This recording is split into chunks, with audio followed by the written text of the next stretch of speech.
The Esoteric Order of Roleplayers present The Demon's Mirror, a Hunters Hunted duet chronicle featuring David Larkin and Desiree Valdez.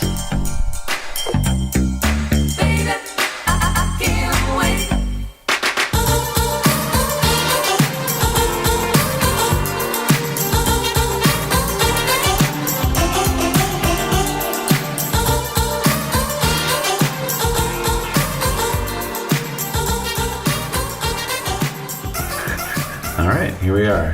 Hi. Hello. It's a dog gnawing on a bone.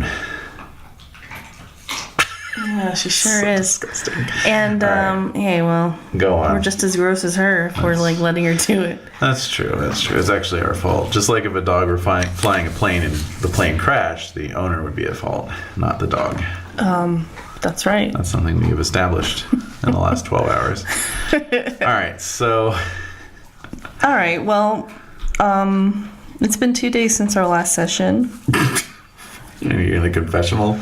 No, I'm just because we're starting these story keys. Yeah. For some reason, I started calling them story kits, and I don't know why, but... Oh, maybe it is story kits. You might be right, and I might be wrong. Just like forever you were saying Blush of Health when it was Blush of Life. Yep. Oh, wait. Blush of Health. No, it's Blush of Health. I don't care. All right. Irrelevant. Yes. Stricken from the record. So, story kit, or story key? One of those. I'd like to know the proper name so I'm looking. I can refer to it. Anyway, so when you presented one last time. Yeah. And then now you presented another one. Present another one because you present one at every session. Every session. Yeah. Or I suppose every story. I mean, if this turned into a multi-session story, but we never do that. So, in our case, it's every session. Right. Ooh, right. So. Watch out. I'm sorry. We have made sure to eat before we played this time, though. So that's a good thing. That is a good thing. Yeah, I'm kind of afraid to hear the last one. I know. Towards the end, we're probably both like, something like that. Yeah, that thing happened. Story kit. Okay, so yeah. All right. So you presented me with this new story kit, and which you're kind of digging. I like it, but at the same time, it's foreboding, and it fills me with some dread. Which I think is partly the point, honestly. Oh, really? Yeah. Well, it's Because when you have certain principal storyteller, what you do is what you've done for these kits is you have the episode, the title, you have a lyric from the song that this is going to be a part of. Reverse that. Be associated with. Yeah, the song that we're using to inspire this session. Yes. Then you have a little mini summary of what's going to go down for the most part, or what we're working within, what the intention was based on the last episode. Yep. And then you have your principal storyteller characters, and then you have general characters. And so I look at these characters and I'm just like, oh shit. So that's where I'm at right now. Because there's some foreshadowing going on. There is foreshadowing based on who's in front of me here. Right. So, and this kit is available for me to look at and reference. So if I'm like, well, what about this character? What about... Yeah, you're free to basically exert narrative control at any point where you're like, I think what this scene needs is, and there's 5 characters on this kit. And so, I think it would be cool if blah showed up in this scene. Okay. So you're free to do that if you want to. Right. I mean...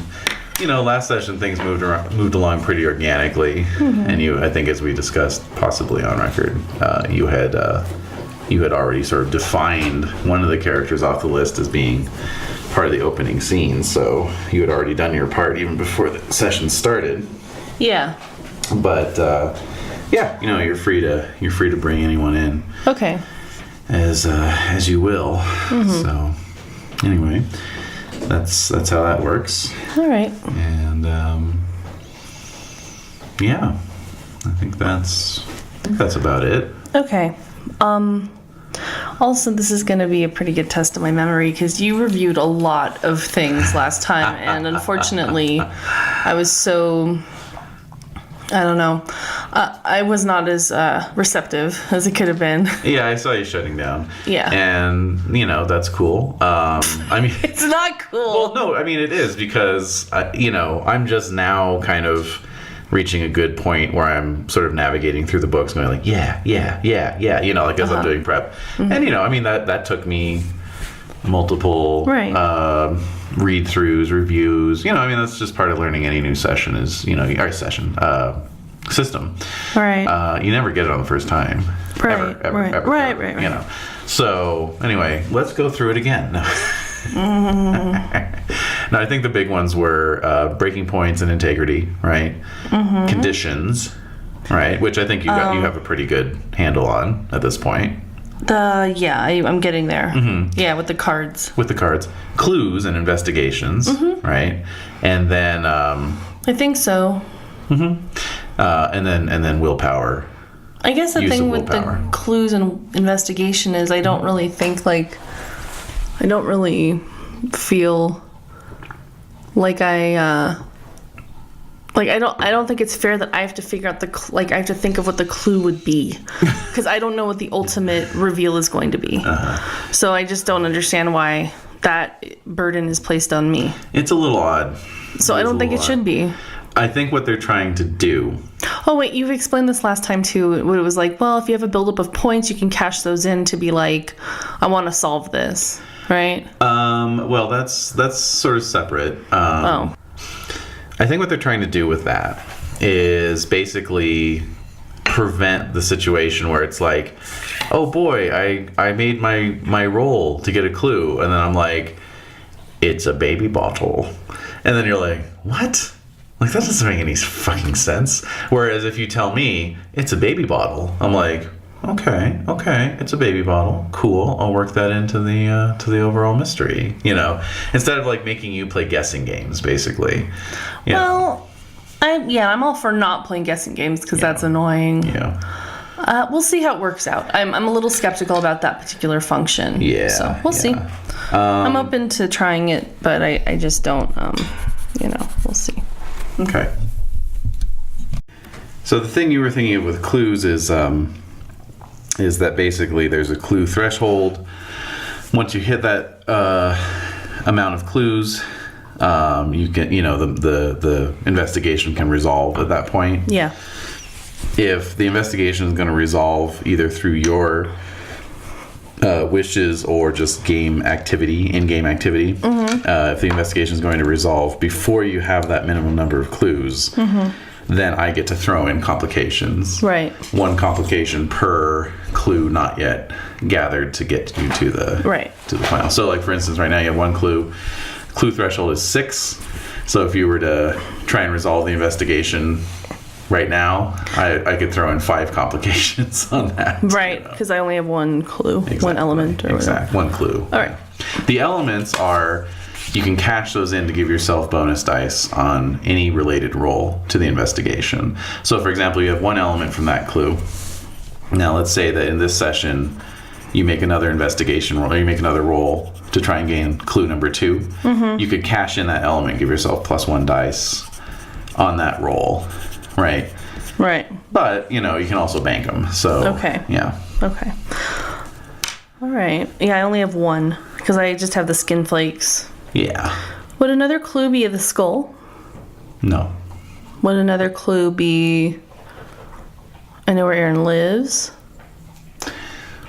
Not yet. Potentially this session you can gain another clue because you're planning to we'll see how I check out his digs. Yeah, but we'll see how I survived the last session. I got carried out. Yeah, you did get a little banged up, didn't you? Yeah. So it might be a couple days it very well that go by. Yeah. Maybe even a week. Yeah. We're gonna check the healing roll. All right. Now. So we're playing this a mere 2 days after our last session. However, we might go forward 2 weeks. Something of a record.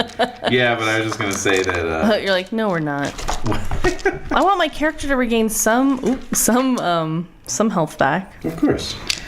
No, what I'm trying to say is... yes. Is... that for once you haven't had a chance to go back and listen to the previous session. I know. It's the first time. Weird. Yeah. It's the first time in a while, and I wasn't even listening to the sessions until... So when I really started to religiously listen to our vampire sessions, or I should say obsessively, or... Both religiously and obsessively. I was thinking it was a compulsion, but no. Oh. It's more of an obsession. Yeah. So I started listening to that after... it's kind of funny, but I really started listening to them after... After the terrible events of 9/11? That's not... That's not where I was going with that. I'm really trying to think. I want to say it's like... after the episode that when Aaron finds Karen again. Right. I think that's when I really started listening. Really? That late? So I was saying that it took me a while to listen to sessions. But then once you started. Once I started, then, ooh. Once you popped, you couldn't stop. That sounds horrible. It does sound really dirty. So I started listening to them just so I could get more of a bearings on the system and listen to like what happened and then where, how I wanted my character to develop over time. So in this instance, I haven't listened to it, so I really have it just in my normal memory, which is like Swiss cheese. God help us all. What the hell? So normally I rely on your. So I know you're going to remember a little bit more, though. No, that could be. Could be. Don't bet on it. Well, I think it was pretty clear, and I think we made it pretty obvious how we want to proceed. So I think we're good. Okay. I think we're good. Honestly. Yeah. What? Okay. Honestly, what? No, I want some healing. So can you tell me about the health stuff? Right. Okay. So where we left off is you were being carried away and tossed in the back of a car. Oh man. And so basically, how many health boxes did you mark off? 5. Out of? 9. Okay. All right, so you have 4 health boxes left. How much willpower do I get back? None. None right now. Oh my god. None in this moment. This is because it's still the same. Yeah, we're picking up right where we left off. But okay. Don't worry, you will be in recovery, so that will get you some willpower back. So. All right. Anyway, so you're in the back of this. Lexus, and the dome light has been clicked on. The guy driving is driving with a pretty aggressive style, but not completely nuts. Leon has laid you out on the back seat, and then he's kind of leaning over you, and he's checking your wounds, so you can feel these gashes in your neck, basically, like you got clamped on by a wild animal or something. Yeah. And so he's checking it out, and he's checking your eyes, pulling your eyelid back, and like he has a very serious look on his face, I'm scared. Yeah. I'm really scared. So I don't know if I'm going to go into shock. Probably not, because you didn't get down. Once you get down to the last 3, that's when you're like in serious critical condition. So okay. Serious to critical. But I'm pretty bad. But you're not. Yeah, you're not feeling your best. So he leans back after a few minutes and says, "Well, it doesn't look like he hit anything vital, and I've learned through experience that you can't get turned just by having them sink their fangs into your skin." Oh my god. Okay, so and he holds up an arm, and you see like there's some scar tissue on his forearm where it looks like a bite. It looks like a bite. Yeah. Oh god. Yeah. So consider yourself lucky. All right, I'm just quiet. So he gets a first aid kit from the back seat pocket. My car. Cracks it open. Kind of say feebly. Yeah, he ignores you. Cracks it open, gets some gauze out, starts patching you up a bit, and he says, "Do you want to go to the hospital?" Does it look like I need stitches? I don't think so. I could just say I got attacked by a coyote while I was running around. Yeah, you're gonna have to get rabies shots if you do that. It's up to you. Does it look like it was a bite? It definitely looks like a bite. Does it look like it needs to be closed with sutures? Shit, I don't know. I'm not a doctor. How do you feel?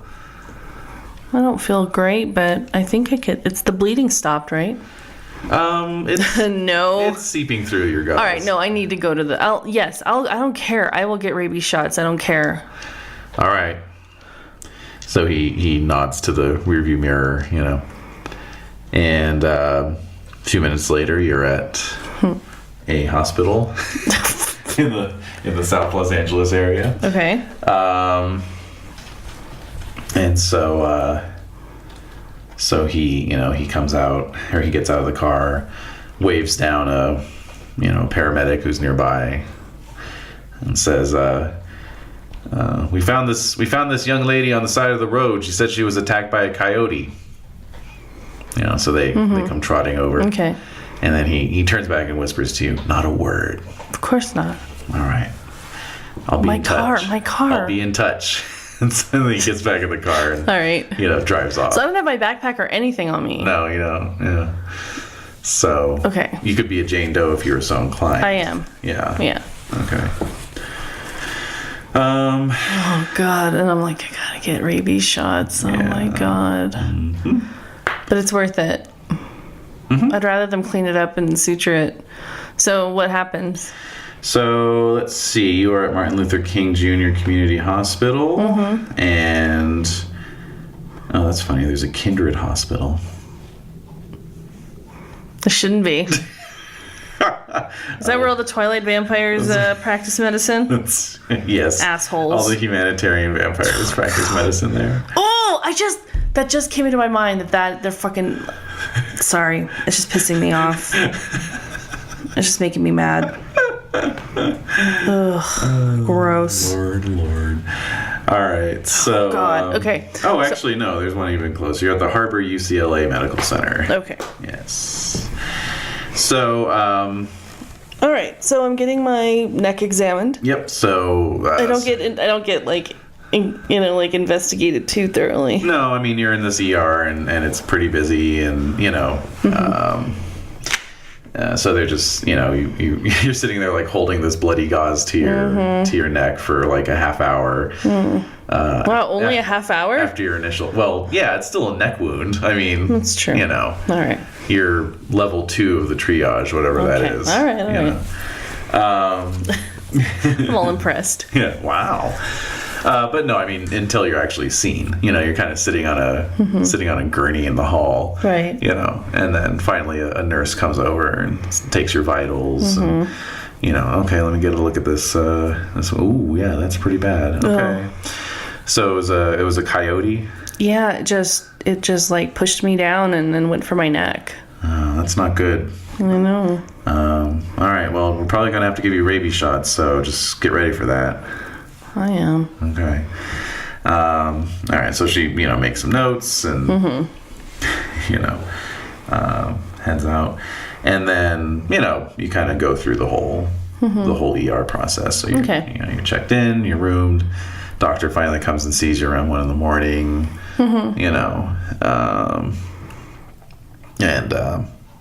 And cleans up the wound a little bit more than the nurse kind of did an initial.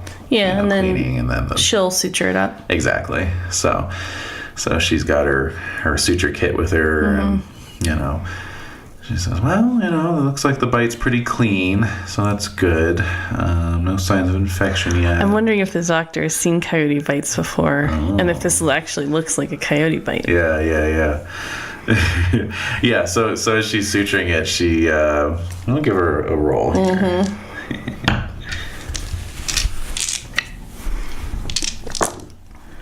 Let's see. Yeah, I still want to count those ones as cancellations. Wow. Uh-oh. Fair warning, I'm on fire again. Are you? Yep. All right, so I got 4 successes. So as she's suturing, she says, No, it looks like there's some blunt trauma here too, like from a like a blunt tooth. It's more consistent with a human bite mark. That's weird. Yeah, normally, a coyote's a canid, so all their teeth are sharp, and it just kind of looks like a shredded mess. And I'm seeing some bruising here, like consistent with like an incisor bite. Weird. That's so weird. Yeah. Well, it might have been an older animal. Yeah, I didn't get a good look at it. Sure. I wouldn't expect you to. All right, well, so she finishes the suture, and she's like, that's 6 stitches, just for the record. Okay. And then she turns around and, pulls out a little vial and a syringe. She's like, okay, well, let's do your first shot here. How many of these do I have to get? Was it like 20? I don't know. Let's see. Don't they have to give them in the stomach, too? Of course, uh-huh. Yep. Oh, goddamn. Let's see. Prophylaxis regimen. Rabies vaccine. Let's see. Deltoid area. Oh, so it's an arm. Well, this is the current rabies vaccine. It was probably different back then. Let's see. Yeah, it's some ridiculous number. Let's see. How many rabies shots? How many races are there in the world? Yeah, oh, no, really that's not intelligent question. Why would you need that information? I don't. Huh. Yeah. Let's see. We'll go to Yahoo Answers for. Oh, good. Oh, okay. It's not that bad. Oh, wait. Here we go.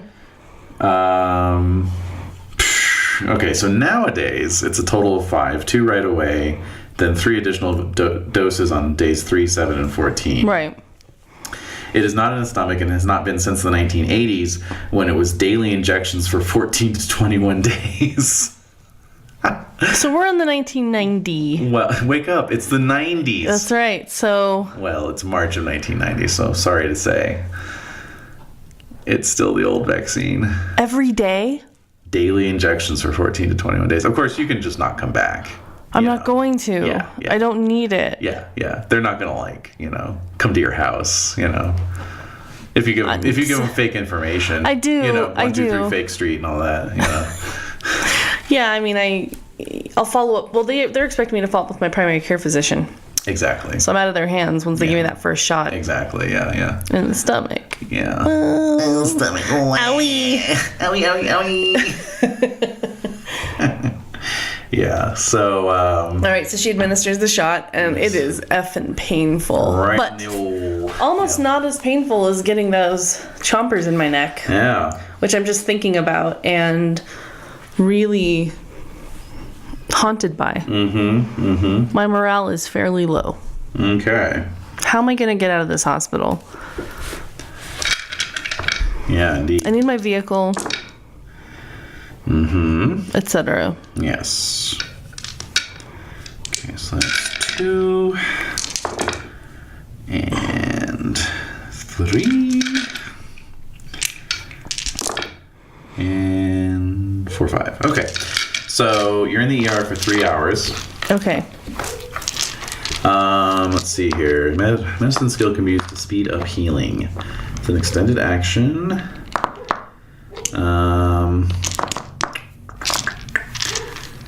Achieving sufficient successes restores 1 health point lost to bashing damage, in addition to any healing that the character already does under their own power. Well, he didn't have any bashing damage.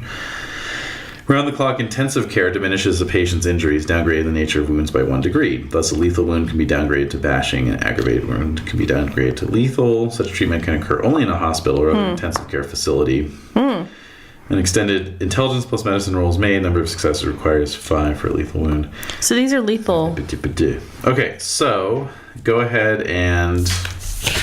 I'm just going to say go ahead and restore one of your boxes. 1? Yeah. Just 1? Yeah. Because there's successes. The successes in the ER would downgrade the 1 box from lethal to bashing. And then you heal bashing every 15 minutes. Oh, I do? Yeah, so... Oh, so can I... Bashing, not lethal. I know, but can't that chip away? Well, if you want to stay in the hospital, it can. They can basically keep treating you, and then basically like once a day, you have your one box can be downgraded, and then that will heal very quickly. Otherwise, natural healing is 1 point per 2 days of lethal damage. So if you just went home from the ER, it would take you 8 days to heal up. Yeah. Which, Yeah, and I need to get the sutures removed in probably 8 days. Probably. I need my car. I need to leave. Okay. All right. So they write you, prescription they write a prescription for the vaccine. Antibiotics. And antibiotics. You give them fake name, fake address, all that. What do you think? If they're prescribing, I have to give them my real name. That's true. But you don't have your ID or anything. No. Yeah. I don't know they would just give me a prescription. Yeah. They would just give me a prescription. I can go fill it. Yeah. And, okay. Yeah. All right. Yeah. And, that's your whole story is like, I was out jogging. I don't have my wallet on me. Yeah. I don't have my ID, Mm-hmm. So, it hangs together pretty well. Okay. That they don't call the cops. All right. Why would they call the cops on somebody who got attacked by an animal? Well, if it's a suspicious wound and you're like, you have no ID and you got dumped out of a, Lexus with tinted windows, et cetera, et cetera. They don't care about that part. Yeah, they probably don't. But then again, this is the world of darkness. All right. So anyway. No, I do not want the cops anywhere near me. So, okay, so I get my prescriptions. Yep. And now I'm like, shit, I don't. Yeah.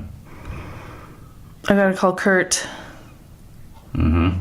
I mean, Leon said he'd take care of it, but he doesn't have time to get my car to me and all that stuff. Yeah. So I'm gonna pay phone. Yep. Or I asked to use a phone in the hospital. Sure, yeah. And I call Kurt. Okay. My Uncle Kurt, who... Uncle Kurt, not Uncle Todd. No, Uncle Kurt. Uncle Kurt. His first name is Todd, but he goes by his middle name of Kurt. Okay. That's just something I'll make you happy, then we'll do that. So it's it's 1:30 in the morning. Oh. Yeah. Okay. Yeah. You're going to call him anyway? Yeah. I need to get home. Phone rings about 8 times. Okay. Hello. Kurt, it's Amy. Amy. Oh, what's wrong? I'm at the hospital and I need you to pick me up. I'm okay, but I need you to pick me up. All right, I'll be right there. Which hospital are you at? Harbor, UCLA. Jesus. All right, fine. Sorry. It might be about 45 minutes. All right. You okay to wait there? I'm fine.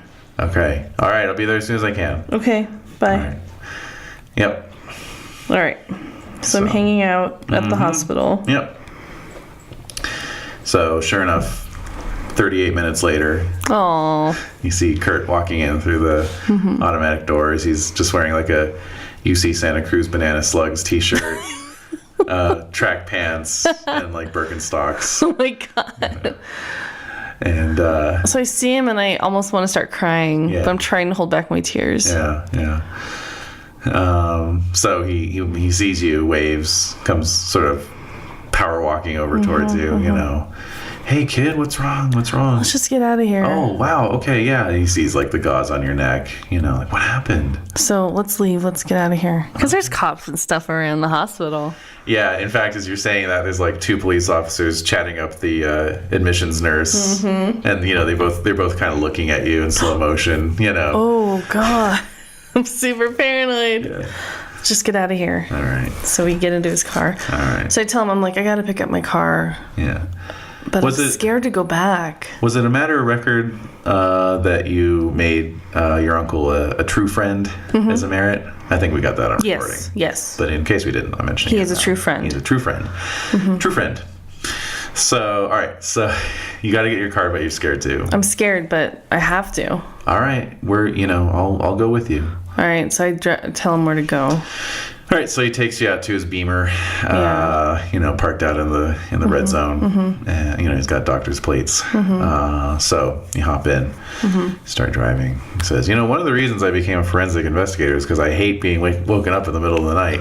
But he's kind of winking at you, I'm just glad you're okay. Why didn't you call do your parents know about this? No, of course they don't. All right. Well, it kind of puts me in a bind, I know. We'll forget this ever happened. Easy enough for you to say. I'll be fine. I assume you're going to tell them when you get home. Yeah. You can't really hide your... No, I'm going to tell them. I'm going to tell them. All right. Well, that puts my mind at ease. Yeah. All right. Well, you don't have to tell me what happened, but, I am a doctor. I know. I can help. No, you can't. We've already talked about this. We talked about how, you're hanging out with cops, and the whole police station is run. The whole law enforcement in the city is run by these bloodsuckers. Mm-hmm. Yeah, when we had our last conversation, I got a little worried that we'd have nights like this. I just want you to look out for yourself. I will. I will. It could have been worse. All right. Could have been worse. So, you direct him back towards... I'm nervous. I don't know what we're going to see. I don't know. So we pull up by my car, right next to it. And I take a deep breath. And I head to my car. And I look in the driver's seat. So my bag and my keys, I'm thinking, I hope are in my car. Yeah, so your handbag, you mean? Yeah, my backpack. Your backpack's actually on the ground. Still? Yeah. Oh, I pick it up? Yeah. Everything's in there? Clinks and clanks as you pick it up. Everything's in there? Yeah. Yeah. Okay. My keys? Keys are on the ground as well. Yeah. I pick them up. I'm looking around. Kurt's nearby. He's got a little clawed hammer that he keeps under his car seat, and he has that in his hand. Yeah. All right, so I just nod to him. I get in my car. I start it. It seems to be fine. Starts up.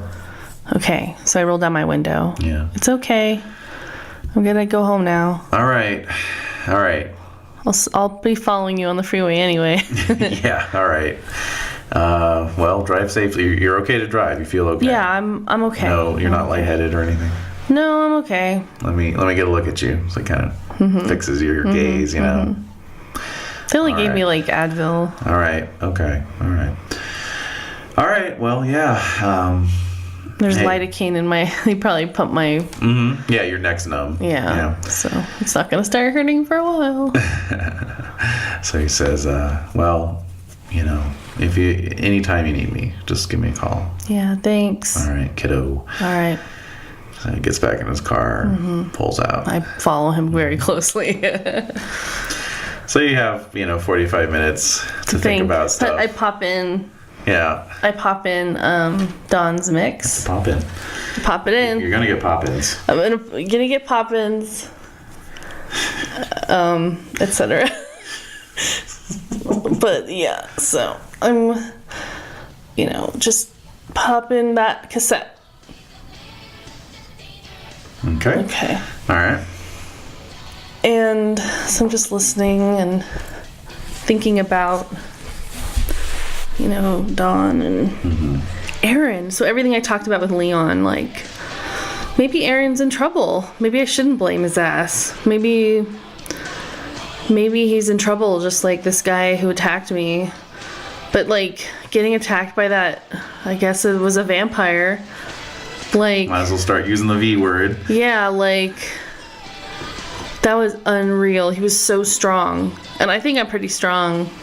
But he was unbelievably strong, even though I need him in the groin. Barely slowed him down. It didn't even do anything, and he just went after my neck, and it was just too close. It was a very close call. Yeah. And I don't know what I can do to get stronger or to be someone who can battle these creatures. And then how am I going to get into Aaron's house? How am I going to so I'm thinking about what would my approach be? There's going to be only some of the ghouls. Okay, she doesn't know about ghouls. The servants of darkness. The servants of darkness. The servants of darkness, who are, for whatever reason, being sustained by vampire blood, they can be out in the daytime, right? Yeah, seemingly so, yes. So they're going to see me in 2 seconds, and they're going to want me to leave. How's your subterfuge? 2. Okay. It's not bad. Manipulation? 2. Wits? 2. Good. And you're not talking about Aaron here. Yeah, no, you're good. You're good. So I can figure out a way, like... Because that's actually something else with the investigation system is they want you to use different roll combos each time. And if you use the same roll combo, you actually have a -1 dice penalty every time you do that. What? So if you're always trying to use intelligence plus investigation for everything, then it's like -1, -2, -3. Oh, so man. they want you to kind of mix it up. So like if you can think of like something using your subterfuge or your stealth, you know, or something like that to be sneaky, Well, then, you know. I'm already thinking of an idea. Uh-huh. My mom makes some kick-ass brownies. So I'm thinking that I can bring a gift. Like, look, we got off on the wrong foot. I was picturing some like disguise scenario. What do you mean? You're like, put on some like aging makeup and a gray wig, and then you're like, oh, hello, I'm your neighbor. No. No, I'm thinking I can say, look. So that would be like expression plus manipulation. Yeah. Oh, expression? Yeah. How's that? That's 1. Okay. You got something. Anyway. Yeah. I can figure out a way. Try to sweet talk him. Yeah. Yeah. Or, like, I don't think he's living with anyone. I don't know. So, I'm thinking about all of this. And I get to Pasadena. And Todd's, he went off, like, to Glendale. Yeah, he took the 134. Yep. So I'm in Pasadena again, so I'm feeling like a sense of relief. Okay. It feels far away from everything that's happened. Which is, lulls me into a sense of feeling safe. Yeah, you're back home. You're in your home base. So I get home, it's very late. Yeah, about 2:30 probably. Yeah. Or later. 3. Yeah. And another late night. So well, good thing it's Friday, or rather now Saturday morning. So I'm gonna slowly, very quietly get into the house. I turn off the tape. Not at all. Oh yeah, thank you. Not at all unusual to be coming home late on a Friday night at your age. So doesn't really ring any or raise any alarm bells. Unless Ken's been snooping around my bedroom again. So I go into my room. Yeah. I'm looking around if it looks disrupted. Nope. Ken. Okay. So I put my ear by his door. Okay. You hear a soft breathing. A little snoring. Yeah. All right. I go back into my room and I have a bathroom connected to my room, of course. So I start checking my wounds. All right. So you peel the gauze off. This is the first time I'm really seeing it. Yeah. So there's, extensive welts and bruising. And then there's like there's a few kind of superficial cuts that didn't get sutured. But there's 2 that are particularly nasty, and each one has 3 sutures in it. All right, I put a clean bandage on it. I put some ointment on it and take some Advil. Yeah. And go to bed. All right. So, drink some water. Fall into bed. Somehow drink water after you go to bed. No. I hook myself to an IV. All right. So you go to sleep. You go to bed. So, as you sleep. Yeah. You have dreams. And did you fulfill any aspirations, by the way? Nope. Okay. Do I have to have new ones every time? Well, they recommend that you have at least one that you feel like you can fulfill every chapter, basically. This is a chapter? A chapter of a story. No. Yeah. Yeah. I don't know why we can't get our brains around that, but anyway. It's embarrassing. At least it's both of us. Uh-oh. Growling dog. Shh. Shh. It's okay. So you toss and turn, Oh, no, aspirations. Aspirations, yes. Right. But, Yeah, so they recommend that you have one that you can fulfill every chapter because you get a beat whenever you fulfill an aspiration. Okay, so let's say last chapter was, connect with Leon. Okay. Which I did. Yep. So can I get a beat for that? Get a beat for that. Give me a beat. Okay. And then this aspiration. Today's aspiration is brought to you by the letter L. And the number. Lucid dreaming. So I think that my aspiration would be to heal up from this last attack. Yes, I think that's a good one. Actually, it's an excellent. Can I have two? Well, I mean, how many other aspirations do you have? Get to find. I mean, just number of. How many others what? do you have there? Here? Yeah. I have long term, which is solve Dawn's murder, avenge Dawn's death. Yeah. Find out about mirror, which is like a medium. Pass my classes, which is also kind of medium. So yeah, just one short term. One short term only? Well, what was the other one you were thinking of? Get to Aaron. Get more info about Aaron. I think that ties into the long term. Solve Dawn's murder and avenge her death. Okay. Yeah. All right, so heal up from last attack. That's my aspiration this session. Okay. So I'm willing to take my time. Take your time, girl. Take your time. All right. So, very good. So anyway, you have a dream. I do. You have a dream. Okay. You have many dreams, actually, because, of course, obviously you kind of went through it tonight. And... Probably going to sleep until noon. Yeah, basically. And so your sleep is very fraught. A lot of tossing and turning. Very strange images. Okay. Disturbed sleep, Oh, great. Uh-huh. Okay. And, it's a bit of a cold snap going on now, too. Oh, really? Mm-hmm. Looking at my historical weather data. Mm-hmm. Basically, you just have these weird dreams about, wandering through abandoned mansions and people jumping out at you and, strange things in the shadows and whatnot, And then you have a dream where you come home, after leaving this abandoned mansion, you come home and you go, it's almost like replaying what happened when you got home this evening, you walk into this darkened house and you walk up to your room and, you listen to Ken's door and hear him sleeping, and then you go into your room and look around, and except this time the difference is the Gigi's mirror is sitting on your pillow. Okay. So it's kind of a lucid dream. So I'm going to pick up the mirror. Do as you wish. And I'm going to look into it. Okay. Even though I'm scared. So you're looking in the mirror and you don't see your own reflection. Okay, I'm kind of used to that.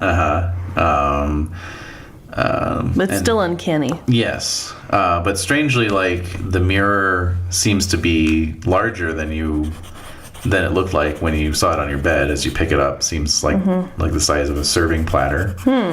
And then even as you're looking at it, it seems to grow larger and larger until you're holding this kind of giant mirror in your hands. And on the other side of the mirror, you see fairly prosaic scene. Actually, it just looks like a city sidewalk. Some buildings along the side of the sidewalk. Parking meters. Nothing really. Yeah.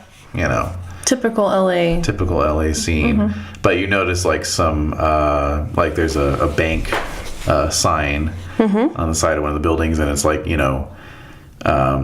First National Bank, but then underneath that is some Japanese script. So you're guessing this is probably a scene in Little Tokyo. All right. So the mirror is large enough that actually the other thing about it is that it doesn't look like you're looking at it through a mirror anymore. Like yeah, I'm like in the vision. Well, it actually looks like a window or something. Or window, okay. And you can actually feel like a little breeze blowing out of the mirror. You know. Can I go inside of it? You could if you want. I'm gonna go inside of it. All right. I'm gonna set it against the bed, and I'm gonna like crawl into it. All right. You set it against the bed, and it's like at that point it's big enough that you can actually just walk through it. Okay. Okay. So you step through, and you're standing on the sidewalk. You can see the cars going by and parked on the curb. Judging from their, appearance, along with the gentleman with the white tie and the three-piece suit who's walking down the sidewalk towards you and the feathered hair, you're guessing this is the 1970s. Okay. Does not seem like modern day. Okay. Uh-oh. So that must look weird. Well, he just walks right past you. Okay. Doesn't give you any, All right. any indication. So I'm walking down the street. But you're actually in your like extra large Wham t-shirt that you wear to bed. So yeah. that's I wear some boxers too under it, by the way. That's good. All right. Yeah. As was the style at the time. I was hoping you'd just go nude. Where's that from? No, I was trying to be creepy. Oh, well, you succeeded. Thank you. So I'm wearing boxers under my Wham shirt. Wearing boxers under your Wham shirt. Very good. All right, so you start walking down the sidewalk. Okay, so you can feel your bare feet against the cement, But up ahead, you can see two figures waiting at a bus stop. And what time of day is it? It is like late afternoon, early evening. Okay. So the sun has set behind the buildings, but it hasn't really set yet. The sky overhead is still light, but long shadows are being cast everywhere. Okay. And you see these two figures at the bus stop, and then in the next instant you recognize, basically it looks like an adult and a child. And then you recognize the adult in the next instance, and it's Gigi. Oh. So she's standing there. She looks really young. Well, like that's the thing is that in your, you always kind of just thought of her as looking old, and like when she died, you didn't think she looked that much different from how she had always looked your whole life. But you can see here that she definitely looks younger. She's 10 pounds heavier. Her skin's not quite as papery. Her hair is more like a steel gray instead of a white, but she's still old, Yeah. And she's got this old reusable shopping bag that you had completely forgotten about that she used to use all the time. Yeah. Slung over her shoulder, and it's got a few things in it. And then you see the child standing next to her and realize it's you. And you're about 5 years old. That's weird. Yeah. So that's weirding me out. Wearing a little like navy blue pinafore or something. Yeah. Little strappy shoes. Like Mary Jane. Little shoes with little white socks, like little ankle socks. That fold over. And, yep. Like, and my hair is like a little cute little bob. Right. With little bangs, little bob. Yep. And you're just totally absorbed in this thing, like this little toy. It's like this little paper toy. I'm not sure paper toy? A paper toy. Yeah. Oh, what that might be. Maybe it was a little fan. Little fan that I could open and close. Right. Open and close. Okay, so you're opening and closing this little fan. And your body language and everything tells you that Gigi bought this for you in one of the stores you went into with her. And so you're just totally into that. Or should say little you is totally into that. Yeah. You are standing about 10 yards away. Yeah. Okay. I'm just like, whoa. Yeah. I don't even have a memory of this. Yeah, you don't recognize that fan at all. It's not something that you remember from your childhood. But we would be at this bus stop a lot. Yeah, actually. Yeah, it was the usual stop whenever you'd go with her down to Little Tokyo. She always preferred to do her shopping in like the Japanese markets. Right, certain things she wanted to get. Exactly. Yeah. Usually, always smelled really weird to me, but tasted really good. Like probably stuff that like nowadays you could get in an actual market, but back then she had to go down to Little Tokyo to get it, But then, even then, I know when things started to get more into those stores, she was like, it's not as good as... Right. So she had her trusted suppliers. She had the people she wanted to frequent and talk and gossip with and stuff. Yeah. Plus, they probably gave her discounts. Exactly. So, anyway, so we're sitting there. This is usual, but I have no memory of this. But I'm seeing this in front of me. Okay. So you're just watching this, and then this big lumbering city bus comes pulling up past you, and she usually would take towards you. Yeah, she'd take my hand. Mm-hmm. Right. Well, so she's sort of fishing through her bag because she's trying to get her coin purse out, and it's dropped to the bottom of her bag. So she's doing that. The bus comes roaring up. There's this big blast of displaced air. Yeah. And the fan just flies out of your hands. Yeah. Little your hands. Yeah. And so you immediately go after it. To the sidewalk, right? Yeah. It just like behind us. Flies up over your head, basically. And I'm like, oh shit. Yeah. So right. So you go right after it like a rabbit. She doesn't notice because now there's people disgorging off the bus. Right. She's getting her coin purse out. It's just chaos. Right. You're going after this fan. The fan, it's a fan. So it should have just, at best, gone whoop and then just dropped to the ground. But instead it's like almost floating along. Oh. Like it's on a wire. Oh my God. And you're like kind of trying to jump up and grab it. And it's always just out of your reach. Oh. And so it floats right, right over your head, over the sidewalk, and into, it's not even like an alley. It's just like this space between two buildings. And it's like 3 feet wide. Okay. So I'm kind of laughing because I think it's funny that the fan's flying away from me. Like little you is laughing. Yeah, little me is laughing at it, but old me's like horrified. Yeah, like what the fuck? Holy shit! So I'm following little me. Okay. So little you doesn't even pause, just goes right into that kind of giggling and finding it. Just goes right after that fan. So it disappears between the two buildings. Oh my God. So you run over, your bare feet slapping on the sidewalk. Like, where is she going? Right. And and you round the corner and you can see little you standing only about 3 feet into this space. Yeah. Okay, it's choked with garbage. Yeah. It's disgusting. Yeah. The fan is nowhere to be seen. Oh. You're standing there, little you is standing there staring up, and fairly profusely wetting yourself. Oh. In the space between these two buildings, overhead is this creature, this figure. It's humanoid. Human-ish. It is, but its skin is stretched thin over its bones, right? Its legs and arms are unnaturally long and thin and spindly. Its fingers and toes also very long and spindly. Looks like a spider. It looks like a spider. But a human spider. And it's bracing itself between these two walls, like 10 feet up off the ground. Oh and my God. with its posterior kind of up and then its head down. So it's got this long, greasy black hair that's just hanging down over its face like a curtain. Oh my God. And it's crawling towards you. And so little you lets out this scream. I'm surprised it can scream. Yeah. Well, it took you a few seconds, But you summon it up and you scream. And like instantaneously you are standing there watching this happen, and then like it's not even a second after the scream, Gigi is in the alleyway with you.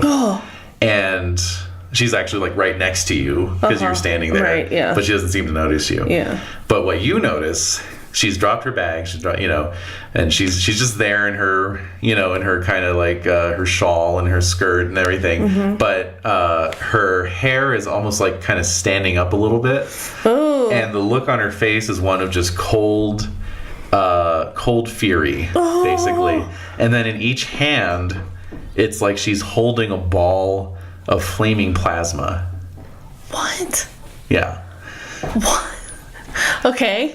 And so these fireballs are illuminating this alleyway, Oh. You know. And so does that make the beast brighter? Like you see what it looks like more? It lights him up. More You detail? see his skin, which is like melted wax. Oh, God. You know. And of course, it notices the light as well and lifts its head up. And so the hair kind of falls away from its face. And you see that it's basically just like the face is just a gigantic mouth that takes up almost the entirety of its lower face, lined with little needle-sharp teeth, and then just two little coal black spheres for eyes, you know. I'm surprised it doesn't have multiple eyes. Yeah, no.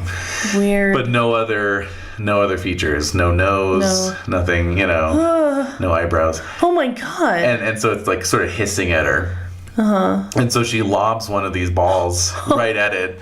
And it hits it on the shoulder, and you see the flesh kind of sear and blister. Ooh! And it screech. It gives this inhuman screech, and just starts scuttling up the space between the two buildings.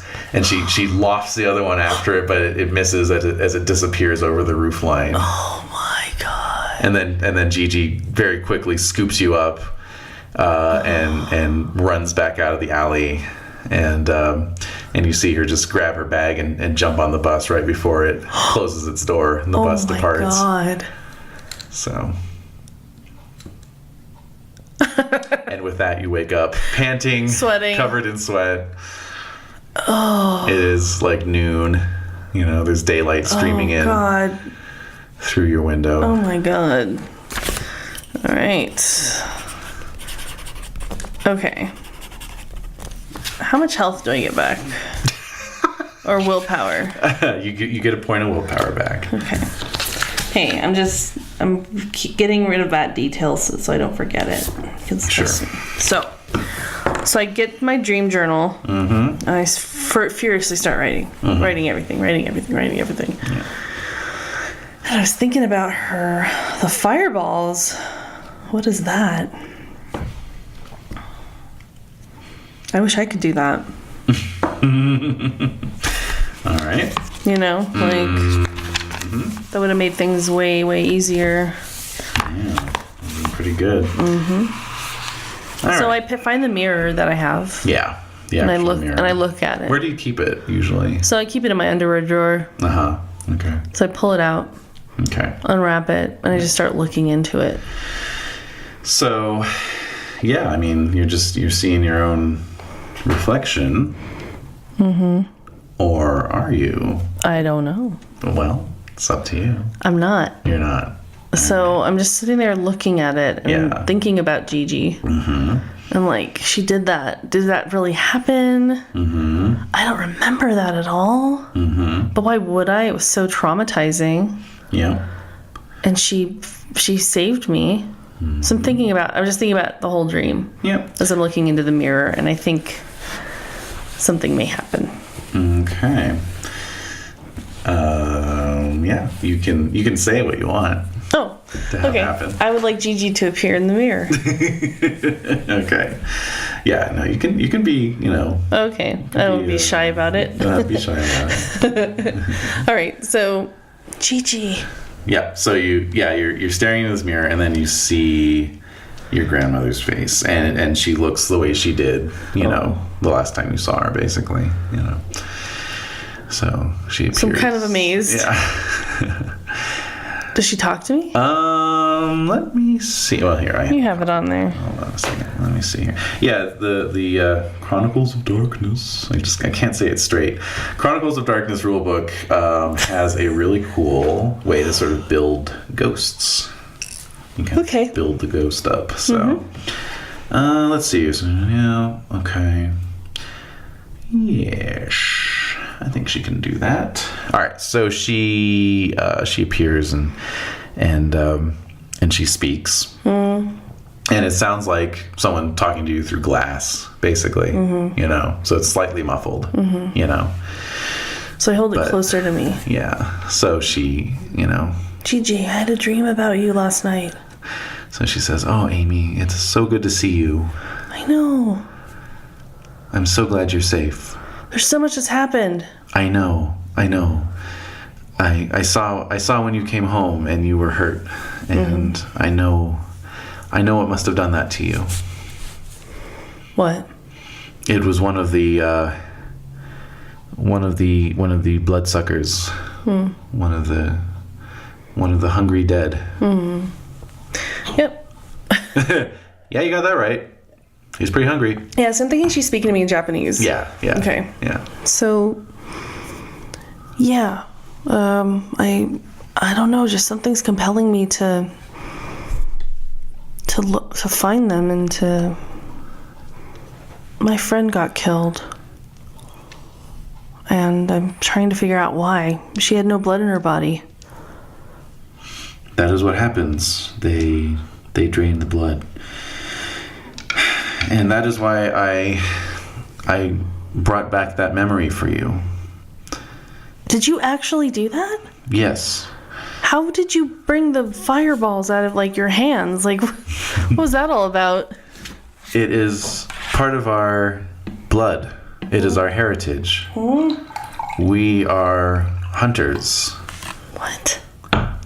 For centuries, our family has done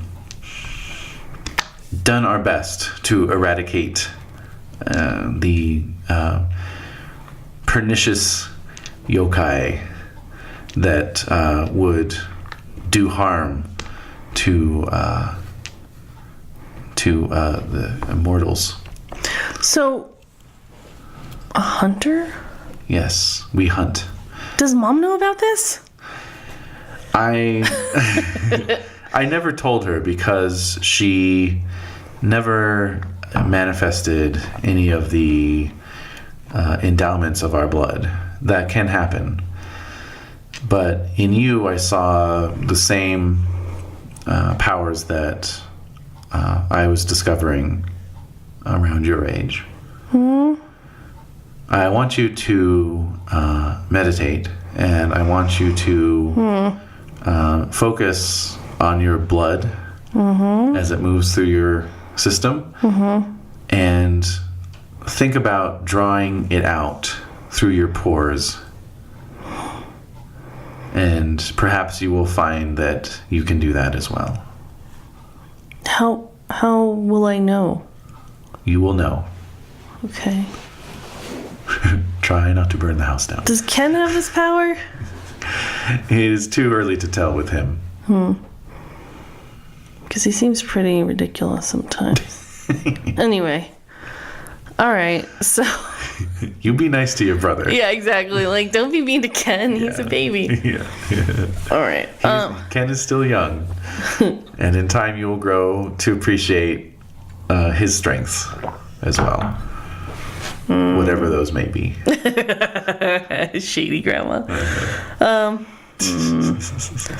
Okay, well... I can do... So what can I do with it once I can just throw fireballs, or... Creatures of darkness fear the light, and they fear fire. You can manifest the fire of your blood in the palm of your hand and throw it. You can use it to cover implements and weapons that you use against them. Like on an axe or something? Exactly. How else can I kill them?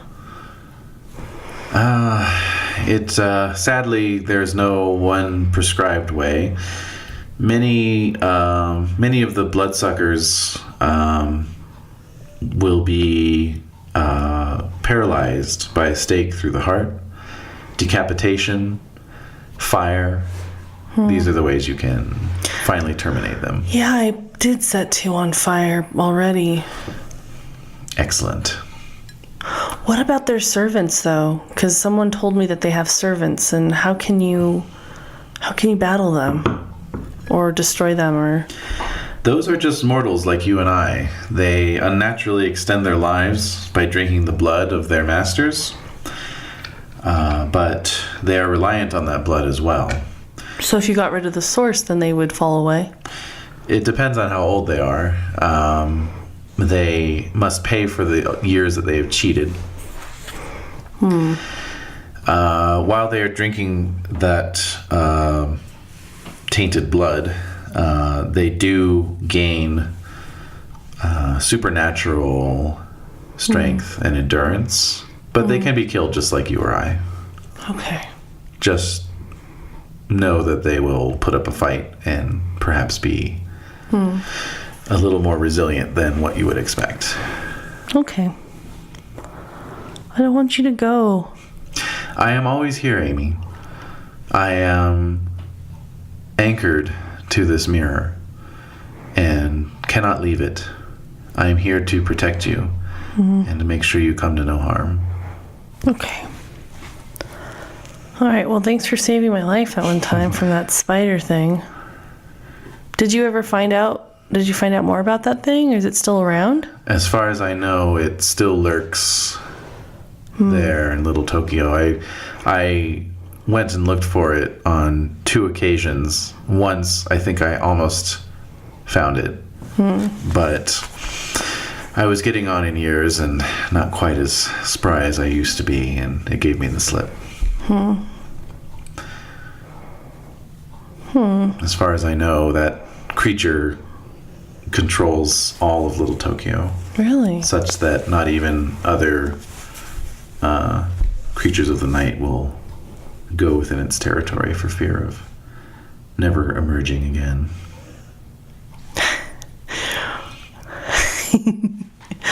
I see. Okay. All right. Well, okay. I'm going to meditate like you said. And, yeah, we'll figure something out. I don't know. But I'll let you know how it goes. Thanks for sending me that dream. Of course, Amy. I love you. I love you too. So she vanishes out of the mirror. So suddenly I'm like starving. Yeah. So I'm going to go downstairs. Okay. Rustle up some food. So it's Saturday. It's around like 1. Yep. Come downstairs feeling like crap. So there's a note on the table from your mom. And she says that she and your dad and Ken went to the movies. And they'll be back by dinner. So. What movie did they go see? Did you have work today? No, of course not. Okay. It's just part-time. Right. So today I'm going to meditate. I'm going to do my homework and meditate. All right. And sleep. Yeah. All right. So they went to go see. Oh, fucking A. All right. Yeah, wow. All right. They went to go see a movie that just came out this weekend. No doubt at Ken's insistence. Teenage Mutant Ninja Turtles. Yeah. No way. Yep. God almighty. All right. Oh, man. Ken's insistence. What else was playing? Dude, the only other movie that No. He went to go see that, and they went to go see... Okay, that's true. Because that's what we would usually do. Sure. All right, so, here we go. So he went to go see that. They went to go see a movie that came out the week before called Pretty Woman. Oh, God. Yeah. A little R-rated romantic comedy. Gross. Yeah. They would. The only other movie that came out this weekend was Opportunity Knocks with Dana Carvey. No, that's a no. That's a no. Oh, man. Okay. All right. So... Anyways. They're at the movies. You're going to meditate. Meditate, do homework. Okay. So meditation. Ow. You're going to make a wits plus composure roll. And this is what's called an extended action. So basically, extended actions have time intervals. You want to accumulate a target number of successes. Okay. If you get all those successes on the first time interval, that's how long it takes. If you don't, you just keep the number of successes you roll again, another time interval goes by, and you add cumulatively. So that's like what I was doing with your treatment in the ER. That's why I kept rolling. They needed 5 successes to treat your wound with a time interval of 1 hour. So it took me 3 time intervals to accumulate 5 successes. Okay. Ergo, you were in the ER for 3 hours. Okay, so how many successes do I want to achieve? You want 4 successes, and the Okay. time interval is 30 minutes. Okay. That's a lot of dice.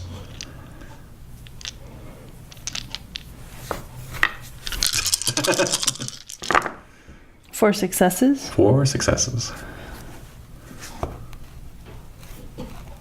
1. Okay.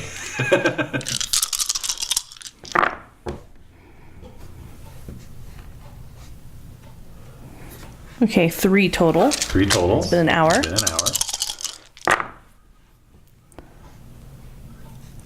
4, 5. 5. 5. Okay, great. So 90 minutes of meditating. And I should have mentioned actually here that soothing music or relaxation tapes can provide a +1 to +2 equipment bonus. Oh, hey. Dedicated meditation room provides +3. Well, I'm in my own little special room. Well, it's dedicated meditation. All right. But you, in the future, let's remember the meditation tapes, because no doubt you probably do have something along those lines. Well, it helps with, this is not that difficult for me because of my sports stuff. Yeah. I'm used to doing visualizations. Yeah. So visualizing my blood in my body and doing things. Mm-hmm. So during the session, does blood, do I get fire? Does it feel hot, or like, how does it manifest? Yeah, we'll get to that. Okay. Hold on. I just want to put on this guided meditation here. Okay.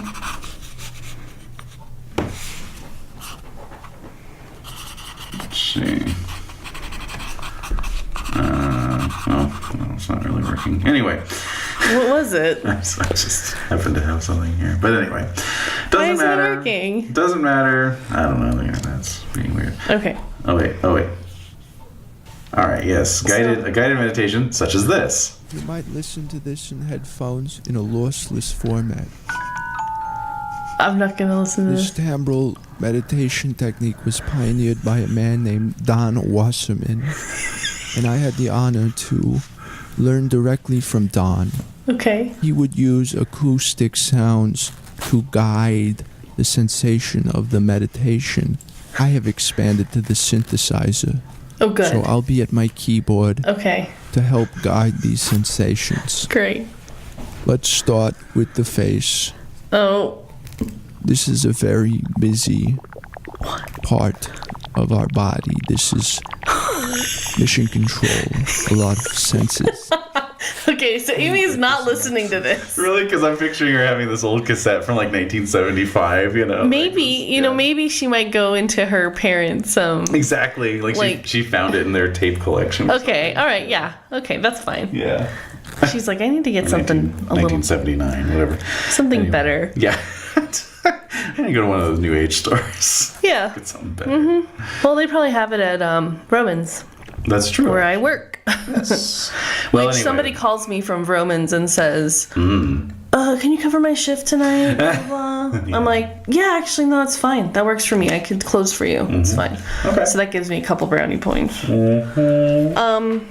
So I'm going to work tonight. So I'm meditate. So when I meditate, what happens? So you're meditating. Yes. Without your parents' guided meditation. Well, first I do that. That's when I get and the then- one. I get the one success for a half hour. I'm like, screw this. I was going to say, that's why it took an hour and a half, actually. Yeah. It's like, oh, no. No. No. This isn't working at all. That's not working at all. No, not in the least. Nope. So, Yeah. you just have to have a peppermint, huh? I have to have a peppermint. All right. Pardon me. Okay. Crinkle, crinkle. All right. So, anyway. So, I'm listening. So yeah, after you pop out the cassette, fuck it, and you just start doing some internal, exercises. It takes you like another half hour to really get deep in to your meditation, and then, but you're doing what Gigi said, which is focusing on your Her blood, words are in my mind. your blood flow, you know, and you're starting to feel like it starts with like being aware of your heartbeat, but then it's like turns into being aware of like the blood as it moves through your veins, and then you're just feeling the blood moving through your veins, and then it starts to feel like warm, and then it starts to feel hot, and then it starts to feel like you have actual like fire moving through your veins, and But it doesn't hurt. it doesn't hurt. It's kind of unpleasant. It's an unpleasant sensation, Yeah. but you're not in pain. But it's kind of like you want to get it out, and so then you start visualizing moving the fiery sensation down towards your hands.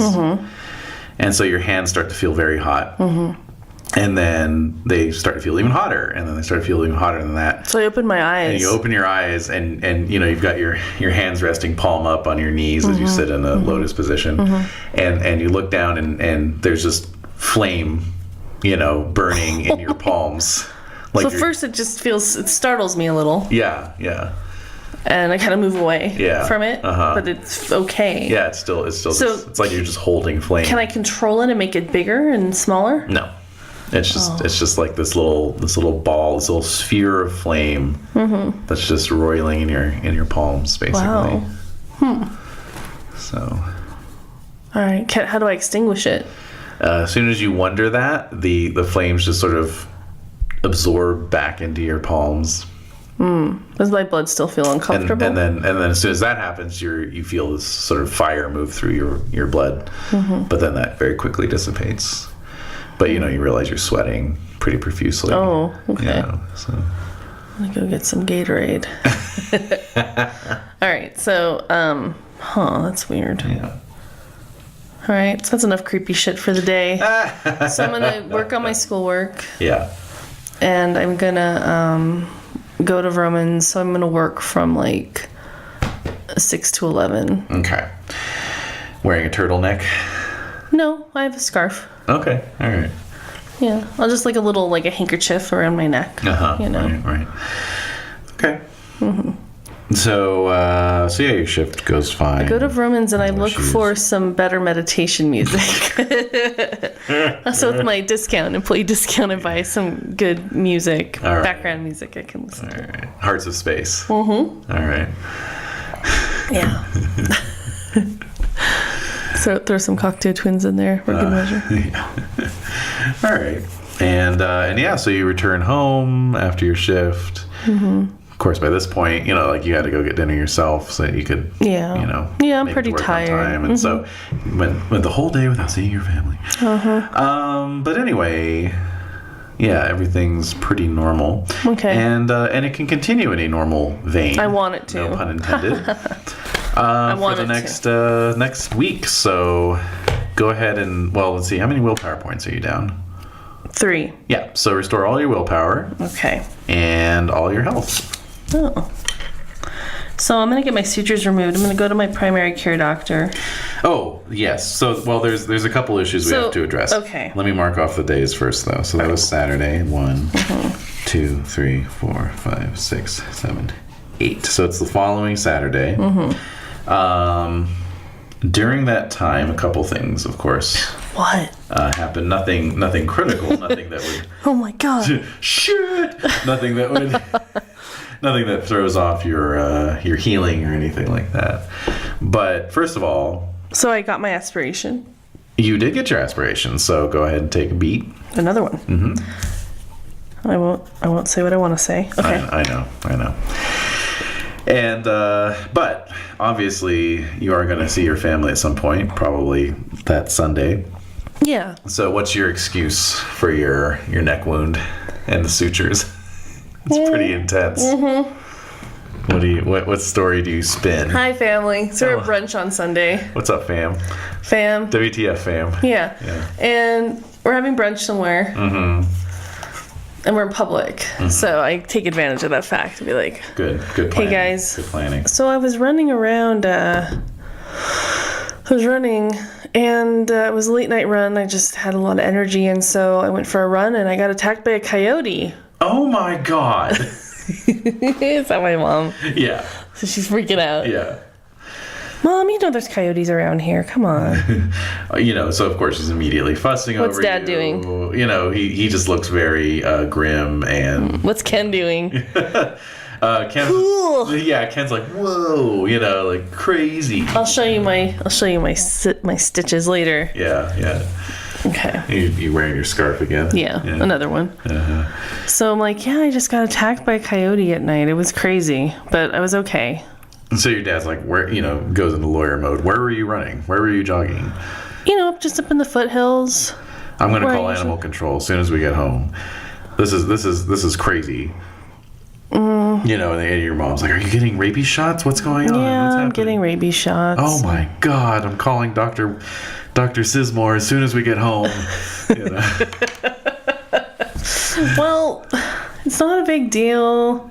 No, it is a big deal. You were attacked by a coyote. Coyotes don't do that unless they're rabid. Oh my god. I can't believe you didn't tell me sooner. She's like kind of pissed at you, you know. I know. And so a little mini scene doesn't ensue regardless of your best intentions. Damn it. You know.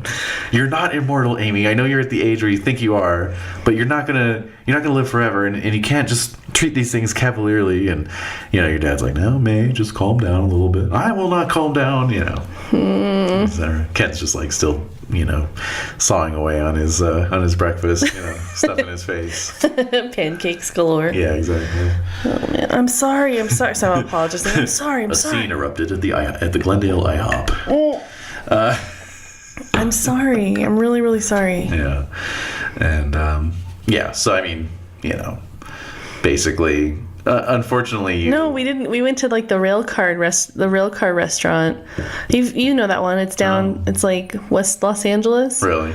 That's like rail cars. Oh, and they're really nice. Fancy. It's super fancy. You guys don't do IHOPs, huh? No. No. Wow. Okay, I see what we're dealing with here. Yeah.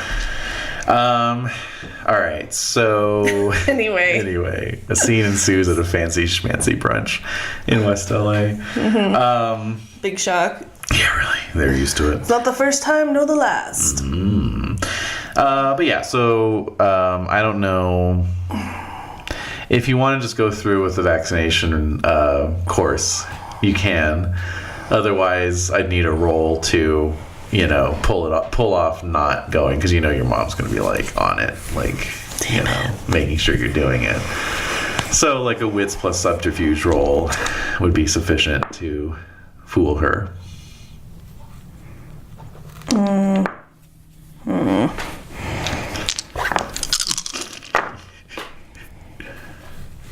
Nothing.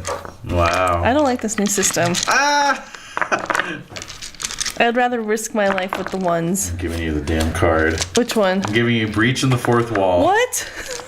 What are you talking about? What am I talking about? What? Breach of the fourth wall? You've made a slip. In portraying your character, you've brought the existence of out-of-character gameplay into the story. Oh, I'm sorry I took you out of the story. No, read on. Read on, though. Maybe your character referred to a friend dramatically failing something. Maybe your character admittedly made a dumb choice for the experience. Maybe your character noted that her action would have succeeded in null addition. I didn't say that. Yeah, close Amy enough. Didn't say it. Close enough, though. Close enough. Tell me how many dice I have for a given action or dice pool. You have to present the information so I have a character. What? Anyway, this is from the April Fool's joke. While you have it, your deck. character receives 8 again on breaking point rolls. Yeah. So what that means is basically when you roll, normally when you roll a 10, that's called 10 again. Right. Right. So you roll 10, you get to roll again. 8 again means if you roll 8, 9, or 10, you get to roll again. Oh. Yeah. This is just to get me back in the story. Yeah. Yeah. Well, I didn't roll any 8s, so obviously. All right. Let me see that. Okay, resolution. At any point, you may ask the storyteller to tell you how many dice she has for a given action or dice pool. She has to present the information somehow in character. All right. As long as you can bring in... Oh, it says you receive 8 again on breaking point rolls as long as you can bring in an out-of-character justification for why your character isn't shaken. An out-of-character justification. What? Oh, well. Never mind. It was just funny. I just wanted to give you the card. Oh, thanks. It was kind of funny. Because it reminded you of that. Yeah. Well, I'm pissed. I'm not rolling very well. Oh, I did mean to actually give you another condition what? card after, Wait, what? After your dream, though. Oh, all right. This is also from the April Fool's deck, but this one actually kind of makes sense and is pretty cool, so I'm going to hand it to you. And that is your condition. Very unreasonable things. Your character is probably a pretty reasonable person. They just experienced some very unreasonable things. However, they're going to face it. They're going to have to face it head on. They tell their friends that if they're not home by dawn to call the president. Your character must have faced something by standards that are unreasonable for the Chronicle thus far. Thus, they've faced that thing head on. Thus, until they've faced that thing head on, they lose 10 again and take -1 die to all actions not pertaining to that thing. However, she gains plus dice on any action pertaining to that thing and gains 8 again anytime she spends willpower for 3+ dice. Resolution: stop the unreasonable thing or otherwise find something less reasonable. Even less reasonable. So, my dream? Your dream and talking to Gigi, basically. But wouldn't the unreasonable thing been that vampire? No, because you've already faced vampires before. That's true. And you had a vampire skull in your damn car, so that was not unreasonable. So yeah. So I have to face the spider? Yes. All right. Okay. Yeah, so you gain +1 die on any actions pertaining to that thing, and 8 again anytime you spend willpower for +3 dice. So basically, you remember, you spend a willpower point, you get +3 to your pool for your next roll, right? So this just means not only do you get +3 when you spend willpower, but you get 8 again. Yeah. So, pretty good. That is pretty good. Yeah. Okay. I thought it was neat.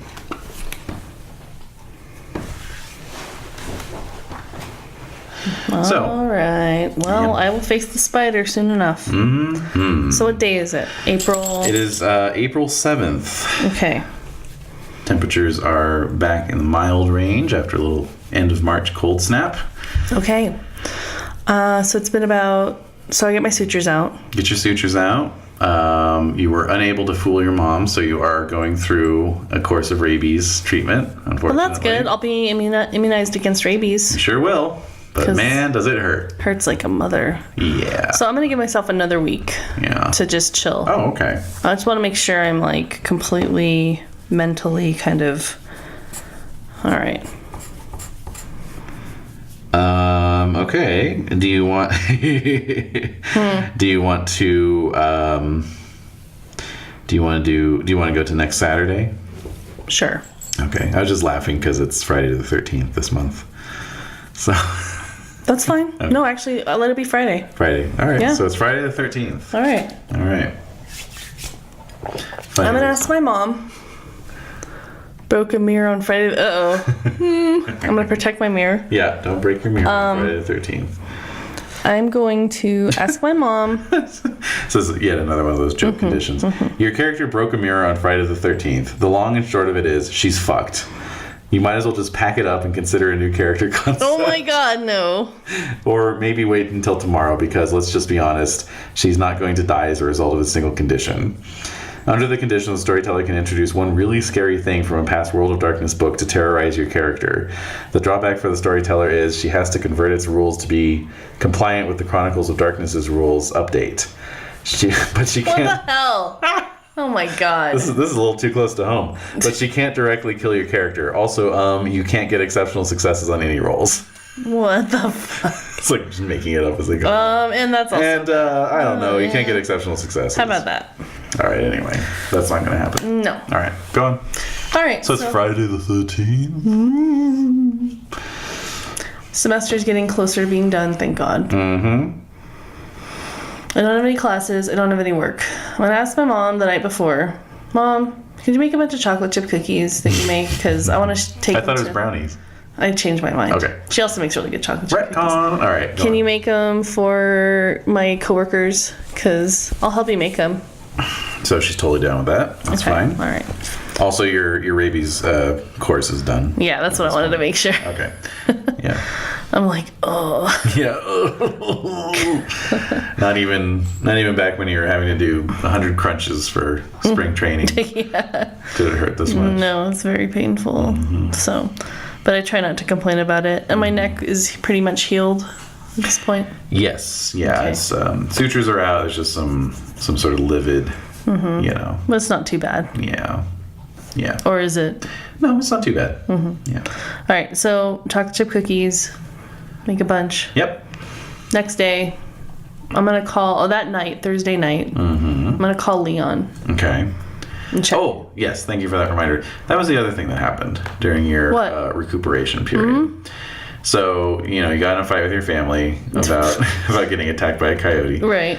And the other thing that happened was that... Leon died. Sorry. Oh, by the way, Leon died. What? Yeah, that happened.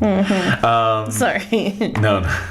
You got a little package in the mail. Addressed to you. Okay. No return address. All right. But it was, like processed. It was like locally sent. Okay.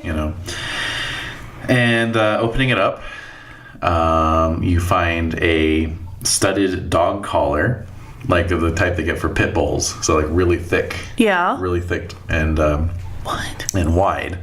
What? With studs on it, and then there's a handwritten note in an untidy scrawl. Yeah. That just says, just so it doesn't happen again, and then L. So I have to wear a dog collar now? What the fuck? Wear it whenever you want. You don't have to wear it full time unless you want to. No, I'm gonna. Well, if I go out at night, maybe. Mm-hmm. He doesn't wear one. Well, maybe he does. What? I don't know. Okay. All right. So that's a nice touch. So I'm going to call Leon the night before. Be like, dude, we gotta talk. We need to connect here. In terms of? Well, I need some people to have my back when I go to Aaron's house, because I'm afraid if there are ghouls there, or if there are, servants of darkness, they're gonna call the cops again. I'm not gonna get close. Okay. So I'm gonna go during the day, though. All right. Okay. But I need to have some backup. Okay. So how can you want to try and get some? Yeah. How can you help me? All right. So you're on the phone with him. You lay out your case, and he says, "Well, the reason I asked you to check this out is because I don't want to send any of my boys around that way until we're sure of what we're dealing with. All right, fine. You got to understand, you think things are going to be tough if you go there. If they see some of my boys, there's going to be gunshots. Bullets will be All right, flying. I thought that there were some nondescript people you could send with me, but that's fine. That's not how we roll. Okay. All right, I'll work on it. Bye. So I'm a little annoyed. But yes, in the meantime, you've been thinking about that spidery creature that wanted your blood. So what are you going to do about it? Right now? That's what the condition card's for. You got to take care of that before you take care of anything else. Are you serious? Well, I mean, you don't have to, but it behooves you mechanically to do so. Because you have a penalty to your dice pools for everything else until you resolve this issue. All right, so I'm gonna put Aaron and Dawn and all that shit on the back burner. Remember, I said I'd be sprinkling this with a Monster of the Week style format. No, I know. I'm just trying to. A lot of stuff's happened to her, so and it's been a couple weeks, and so I'm trying to justify why she would be like, I'm gonna let this go for a while, and I'm compelled to face this spider thing. So nightmares, maybe. Yeah. Well, yeah. And she's gonna meditate. She's been meditating more, like, over the course of the weeks. Okay. So she's been figuring out ways of controlling the fire, as well as she can. Yep. So, and even during the day, kind of go down to Little Tokyo where that bus stop is. She knows I know where that is. So I'm gonna go down there and I'm gonna look at that alley. Okay. Like, that's where it was. But I don't remember. I don't remember it.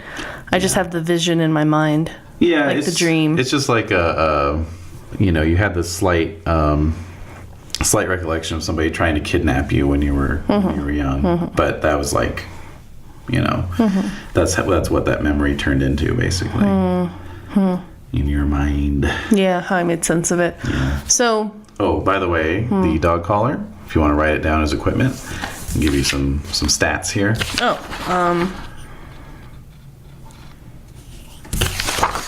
Must be equipment somewhere. There it is. All right. So, it's called a Fang Buster. What? Okay. Alrighty. And what's the next column? Durability. Nil. Just dash. Structure. Dash. Size. Dash. Cost. Oh, dash on that as well. Is there? Thanks for that. There's a note section. Okay, there's a note section. Thanks for that. That was really great. Is there an armor section? Is there something for armor anywhere? It's on the front page. Okay. Armor 0. Okay, because this is... Oh, well, not... Yeah, no. That wouldn't really... Well, with a Fangbuster, what do I get? Well, yeah, but it's only to your neck. That's just like general armor, I guess. I mean, is it... How big is this? Is the spot to write it down? Under armor? Yeah. I make space. It doesn't matter if it's... All right, well, whatever you want to do. It's just to keep a reference point for me. Okay. Fangbuster adds... Fangbuster is armor rating 1 against, any attacks against your neck. Yeah, that's fine. Okay. I have to sharpen this pencil. All right. By the way. Pencil sharpened. Pencil sharpened. Excellent. All right, so... So over the past couple days, I've been staking it out. Right. You've been getting the lay of the land. Mm-hmm. All right. So... And I know the area fairly well, but I just don't... I mean, I'm just checking out the little alleys and back ways. Okay. And what do you bring with you when you do this? Is it just you, yourself, and you? It's just me. Mm-hmm. Who else would it be? Well, I mean, are you bringing anything that might pass for weaponry? Yeah. No, I definitely bring my little arsenal. So what is in your arsenal exactly? As I've mentioned before, well, you talked about me having a bat, right? I threw that out as an idea. It's just since you have a softball background and everything. And then also the traditional weapon of the Otoro is an iron club. So Well, I thought I had a tennis background, not softball. She joined the softball team for community college just for fun. Exactly. Okay, fine, not a background, but experience in softball. Yeah. Yes. So anyway, that was just it was a suggestion that I threw out there. You're under no obligation to go with it. I just, in my mind, I was like, oh, that's a natural connection. Yeah, totally. But anyway, up to you. Well, I've acquired some stakes. Okay. I've made my own stakes. Okay. Like from paint stirring sticks? No, those are so flimsy. No, I get some heavy duty dowels. Oh, you have access to a lathe? I could get one. Probably at the college. Yeah, actually. Exactly. Yeah. Sign up for some time in the wood shop. Yeah. All right. Okay. Fair enough. So I make stakes. Like I've made about 20. Okay. Montage. But I carry about 5 with me, And then I have my axes. I have my little hatchet, my big axe, and I have my just a knife. Okay. I mean, I need like an actual sword, I think. I'm thinking, but that's so messy. Yeah. So, how do I carry a sword around and not get? Trench coats usually the trench coat. And Maybe I'll get like a machete. Oh, there you go. At some point to decapitate things easily. That's the other selling point for a bat, though. Not to push the bat angle too much, but what would the bat do? Well, you can just walk around with a bat. You don't need to hide it like a sword. But like, I can't decapitate things with it. No, you just beat the shit out of them, basically. But that doesn't really do very much to them. Fair enough. I mean, it's bashing damage, right? But it's not like lethal or aggravated damage. Yeah, that's what the trick Unless is. I put blood on That's right, exactly. a fiery bat. Yeah. Think about it. I will. I know you had the axe thing going, so Well, it's initial. I imagine that I'll change my weapons over time. Okay. I'm just trying to think of what I can actually throw and like throw fireballs. Yeah, but like if I could put blood on the stake, my fire on the stake and throw the stake. Evil. Oh my god. Why is that evil? I want to get this condition resolved. So I'm thinking about all of these things. I want to get this condition resolved. I'm handing you the break the fourth wall condition again. No. All right, so... Well, I just want to address this because maybe the nightmares will stop. Yeah. No, I mean, it's just like, it's something that Gigi handed off to you. Yeah, she said, like, she tried to find it. She couldn't. This is a way to make Gigi proud of me. Exactly. And also to eliminate this problem. Exactly. Okay. All right. So, you're walking the streets, looking around. How about... Wait, the whole cookie thing, because I was going to go and give the cookies to the Crypts. Yeah. but I'm not going to now. So that's on the back burner until I resolve this issue. So the cookie thing hasn't happened yet? No. Oh, okay. Fair enough. All right. But I asked my mom if she'll make cookies with me at some point soon. Very good. Very good. Okay, so how about a composure plus streetwise roll?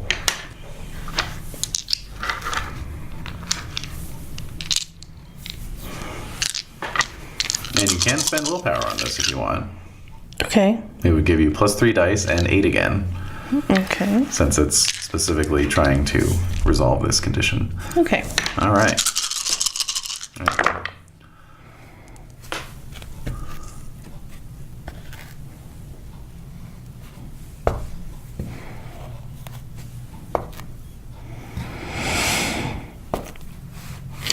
Okay, so I can roll on the 8 and better again, or just 8s? 8 or better. 8 or better. Okay, so I have 3 successes plus 1. Plus. That was it. Okay, so 4 successes? Yeah, out of that many. Still pretty good. So. You know what? You can't say that because you've been rolling amazing, and I don't know. My luck is not very good right now. I'm going to roll right now. Ooh, I only got 1 success out of 6 dice. So whatever. So that proves something. What does it prove? I don't know. Okay, so anyway, that was streetwise plus composure. All right. So I'm kind of walking around. Yep. All right. So trying to be just chill. Yep. And so just chill. Mm-hmm. It's like Aaron's after school special. That he never got. Wait, did he ever get that part? I don't think he did. Was he gonna get it? That's what he was going out for when he met Karen, right? Yeah. Was he gonna get it? No. No, he's too old. Too old? He looks pretty young. Too lantern-jawed, you know. Okay. Yeah. Anyway, he needed someone who looked a little more teeny boppery. No, but he was gonna play the older brother like. Oh, was he going for the older brother? Don't do drugs. All right, fine. Then yes, he would have gotten it. Oh, Aaron. He never answered the callback, though. Dum-dum. Never answered the callback. Yeah, I wonder why. All right. Anyway, so I'm walking around. Yeah. Looking cool. Not really drawing any suspicion to me. No. Despite your clanking backpack full of axes and stakes. So. To be fair, I bundle the stakes. Okay. I don't leave things jingling all around. I'm just picturing loosely assorted stakes. No. Dumped into a backsack. No, they're very specific. They're like backsack. That's what I just said.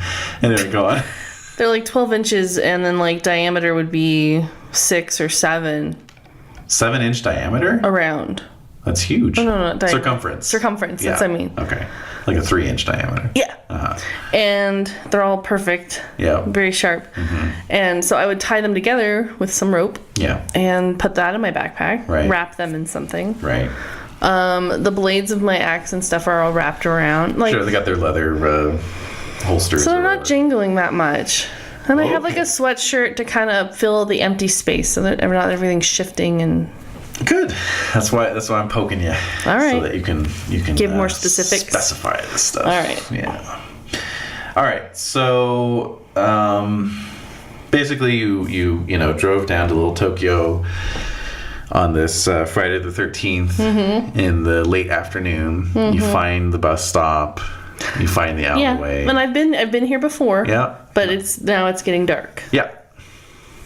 And so you find this alleyway, and there it is. And so I'm just tooling around. Yep. So you just start walking the streets. Some wakacha music starts up in the background as you, wow.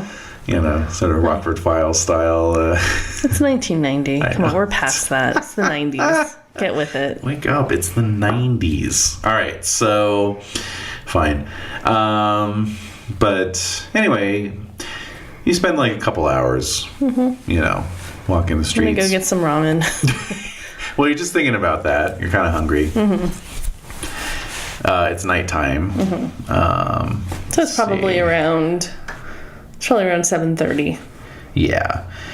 And you're starting to feel maybe a little foolish, what the fuck? What am I going to find? What am I doing? Walking around. Yeah. And you're in this kind of outdoor court area, Yeah. that has a lot of little small shops. lining the brick street. Yeah. But yeah, it is after dark, so there's a lot of lights on, and you're looking around for a place to get some food. Mm-hmm. When you see something traipsing along the roof line. Hey, look. It is a humanoid figure with very long, gangly limbs, and it's like running on all fours along the roof line in this very weird kind of uncanny way. Is there anyone else around me? No, it's like kind of deserted in this courtyard. How far away is it from me? Well, it's like 3 stories up, but otherwise, it's like right there. Yeah, it's right there. So seeing it in the flesh. Yes. That's horrifying. Yeah, it's got the same long, lanky hair. And the eyes. Like, you can't really see the face. You can't see the eyes. You just see this. The hair and the limbs. Yeah.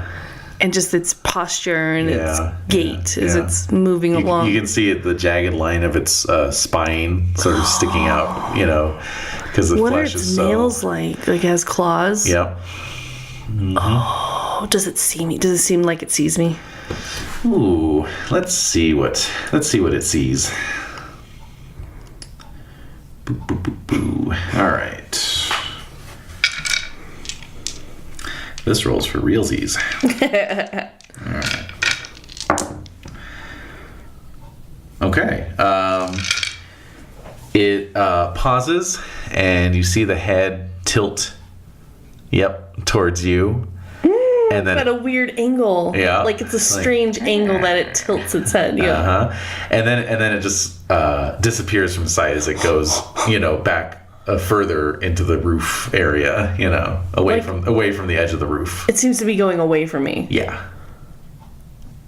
Like, oops. Thought that courtyard was deserted. Well, I guess not. Never mind. Yeah. I'm going to go to Club Disco. All right. So anyway, Circus Disco. There, Circus Disco. Yeah. I am going to... Okay, I'm going to stand there. Mm-hmm. I'm afraid. Mm-hmm. I'm fearful, but I want to channel that into the fire. Yeah, actually, you know what? Let's get a breaking point roll really quick before we do anything else.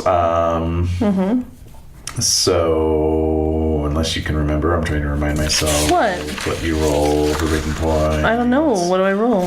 Is it my integrity? Pulling it up here. 7? Goes down actually, if I suffer a break. Resolve plus composure. Resolve plus composure. Okay. You're going to add 1 die because of your integrity. Okay. Okay. Let's go through the rest of this here. I think you're acting in accordance with your virtue right now. Idealist? Mm-hmm. This needs to be eliminated. Yes. Yeah. So add another die. All right. Let's see here. But then I'm also using my anger, my rage, and my blood. Not quite, though. Not to the same extent. You are witnessing the supernatural in a non-violent way, so subtract a die. Let's see. Anything else here? Nope. I think that's it. Should be okay. 1, 2, 2. Okay, so you're on 8 again, so reroll both of those. I only had 1 8. Well, 8 again. Oh, and 8 a 9. or better. 8 or better. Sorry. Okay. Yeah, sorry. Oh, that wasn't a corner. Oh, 10. So yeah, keep rolling. 3. 4. 4. Great. Keep going. 4. Okay. All right. Nice. All right. So even though I'm afeared. Yep.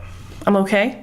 Well, you had a success, so that means you're going to get 1 of guilty, shaken, or spooked. Oh, so I didn't spooked. succeed. Well, you did succeed. Wait, I don't know. So because I succeeded, I get to be scared. Yeah, but you don't lose any integrity. Okay. So, all right, I'm still trying to wrap my head around it. Yeah. What does my integrity mean? Like, what does that It's like mean? your humanity in the old system. Yeah, I get that part, but I need more than that. Oh, by the way, take a beat because you took a breaking point roll. All right. So now I'm full up on beats. All right, so now you get Not practical, but regular beats. Right, so you get an experience. Okay. And then you clear your beats I feel off. like I'm racking up less experience with this system. Well, how much experience did you get last time? 1. You only got 1 point? Yeah. Plus how many practical experience? 2. Yeah, So I had that's 3 total. Yeah, that's about normal for what you would have gotten last time. All right. I guess I'm not adding them up, and It's good to be critical. I'm you need just to be kind of critical. like, We're taking what- the system for a spin. So well, again, I don't understand the difference between why the beats have to be separated out, why the practical have to be. You know. because only hunters get practical beats. I know. Only hunters. You said that last time, and I'm still don't like. I'm not buying it, so because I don't know what the benefit is to me. Like, what's in it for me Okay. that they're practical? You know. Well, you get more experience than a normal mortal Than a normal would. person would. Okay. You can spend your practical experience during a game session instead of at the end of the game session. Right. That's about it. I know, it's just sinking in. Like, All right. I didn't re-listen to the last session, so you just have to bear Right, with me a little right, bit right, here. right. Be patient with me, please. No. Obviously. Okay, so integrity. Says human characters encountering the supernatural suffer great strains to their composure as well as to their very psyches. The measure of a person's self-image, psyche, and soul's health is called integrity. So that's psyche, Self-image self-image, and soul's health. soul health. Okay. All right. Okay, so your character is spooked. Okay. This condition is resolved when your character's fear and fascination causes her to do something that hinders the group or complicates things. Okay, so I don't like the way that's worded. Resolved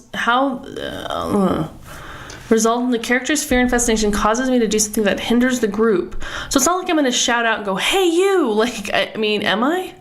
That would hinder the group. That would hinder, complicates things. well, yeah. I mean, you're not in a group, so it's going to be the second clause, which is complicates things. I go off alone to investigate a strange noise, stay up all night researching, run away instead of holding my ground. So basically, every time I get spooked, I'm going to run away and not do something. Like, No, that's not true.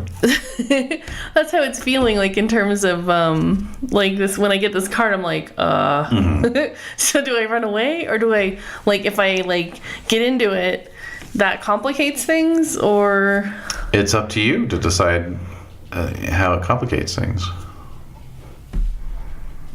I'm not feeling very creative, so Okay. it's hard for me to say, like, what that would look like. Okay. Dominate response. It captivates me and dominates my focus. Not enough to terrify me, but it's like, oh, that's weird. Right. So then I'm like, oh, that's weird. What do I do? Right. It causes me to do something that hinders the group or complicates things. I mean, going off alone to investigate.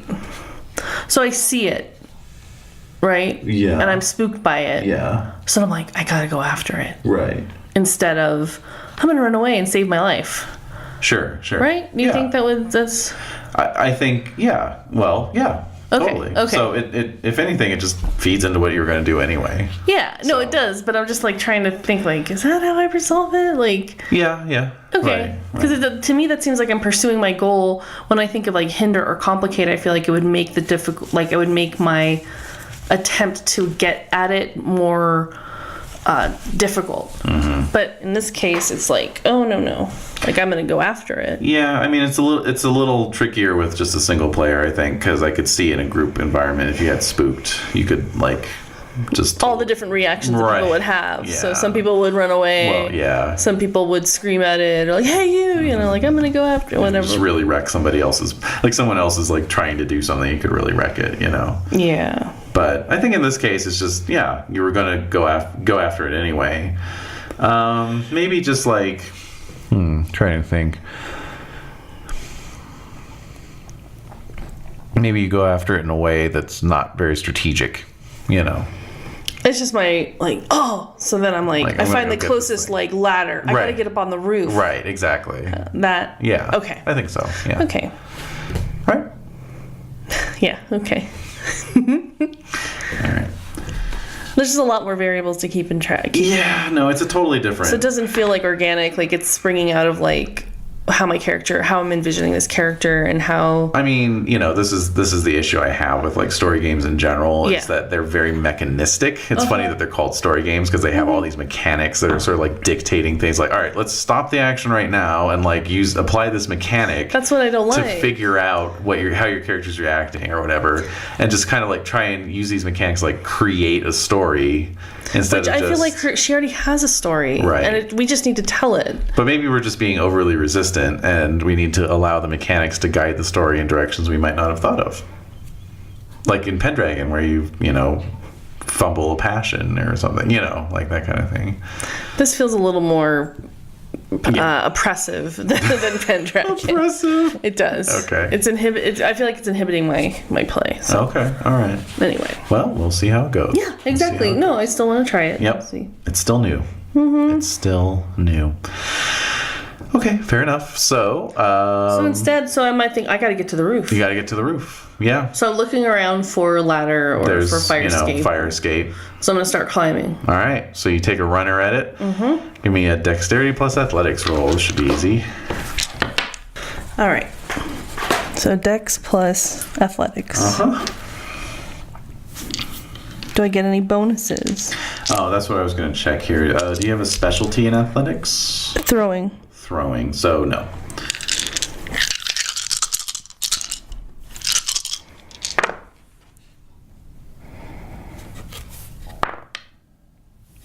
One. Okay. That's fair enough. So you take a run and you jump and grab the bottom rung of this ladder and then sort of do a swing and swing yourself up, and then you start climbing the ladder as it drops. And so you're just up the fire escape. And you emerge onto the roof. So it's basically this large shopping complex. So it's a bunch of buildings very close together, all of them with facades and then just flat roofs, like tar paper roofs. And you can see this thing. It's there. Skittering. What? Across the roof line of an adjacent building. Throwing. Yeah. So I'm going to pull out one of my stakes out of my backpack. Oh. Okay. Alrighty. I'm gonna give you an out of game pro tip actually. Oh, don't stake vampires. No. It's okay if you didn't find that funny, but no, that was actually funny. Yeah. In the new system, stakes actually make vampires stronger. No. No, you're actually better off. You're better off just throwing the fireball, honestly. Not putting blood on it and throwing it? At this point, no, because what happens is... in terms of, like, turns, you mean? Well, there's that, and then also your fiery blood gives a bonus damage equal to your... what do they call it? Your endowment dots -1, so you have 1 dot of endowment. Yeah. So that means you're not going to get any bonus damage right now. Okay. Now you can buy up your endowment dots, of course, and then give yourself bonus damage. At which point it would behoove you to coat weapons in your fiery blood. However, when would it? When? Once you have 2 or more dots in your endowments. Okay. Okay. For right now, best to just summon up some fiery.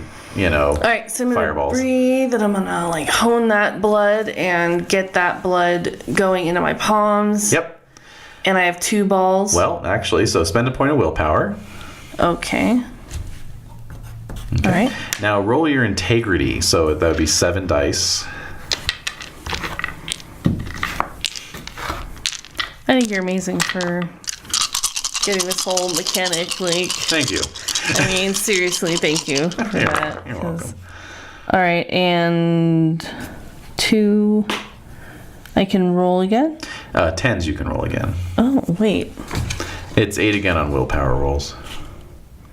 Or willpower-assisted rolls. Okay. Yeah. I used willpower. But that's just to summon up. You'd have to spend an additional willpower to get it. All right, so 2 successes. Oh, but you do get +1 die. Mm-hmm. So go ahead and roll an extra die. 2 successes. Okay. 2 successes overall. So yes, basically the number of successes you get is the number of balls you can throw. Oh, Oh. So you got 2. All right. So suddenly, like, I'm standing there, and then I like draw it down. I ground myself, and then the blood comes through my arms, and then, like, in terms of the fire traveling through my fire, and it appears in my palms. Yep. The fire appears in my palms, and it's like, what color is it? It is like it is fire color? It is like white. It is white heat. Oh. You know. So. Yeah. Cool. Yeah. So I am gonna throw. So. You are gonna throw. So now I'm checking out skill specialties because you have a throwing specialty. Yeah. Let's see. You add 1 die with stacked with other situational modifiers. So you're gonna add 2 dice. To your pool of dexterity plus athletics. Okay. 4 plus 2. Okay. All right. Do you want to spend willpower? Yeah. So that's going to be an additional 3 dice. Right. Madre de Dios. That's a lot of dice. And you're on 8 again now because you spent willpower. Okay. 1, 2. It's like counting up damage in Pendragon. I wish. Wow, just 2. Oh, girl. All right. I can reroll. You get to reroll both of them. Nothing. 2. Fuck this. Jesus. I'm not into this. I'm not into it. I'm gonna say that about 1,000 more times. Okay. So don't take it personally. I'm taking it so personally. Don't take it personally. What I didn't tell you is I actually wrote the Chronicles. Oops. I actually wrote these rules. Oops. Yeah. All right, 2. Man, I should like next thing I work on, I should do it secretly and then play test it without you knowing. I'll be like, who wrote this shit? Who wrote this piece of shit? All right. So, all right. Well, you throw this fireball. Oh, you can't throw 2 at the same time? You could, but you should have said that at the outset because it would have penalized. There would have been a penalty to it. We don't need a penalty. You don't need a penalty. I throw 1. You throw 1. All right. You hit. So, I do? Oh, yeah, cool. Yeah. Cool. So there, Great. Congrats on that. Thanks. Yeah. So I hit it. Where do I hit it? You hit it on the back, and it's like wah, and Wow, so descriptive. ah. Well, no, it just makes one of its weird, inhuman, gurgly screams. Does the hair catch on fire? No, because you only hit it on the back. But it has long hair. It does have long hair, and if you had rolled an exceptional success, we might be able to throw in little touches like that. But anyway. So can I throw the other one? Yes, you can. Just 1 second. I have to remind myself here on its damage total, since not all damages are created equal. Let's see here. I should have calculated this in advance. Apologies.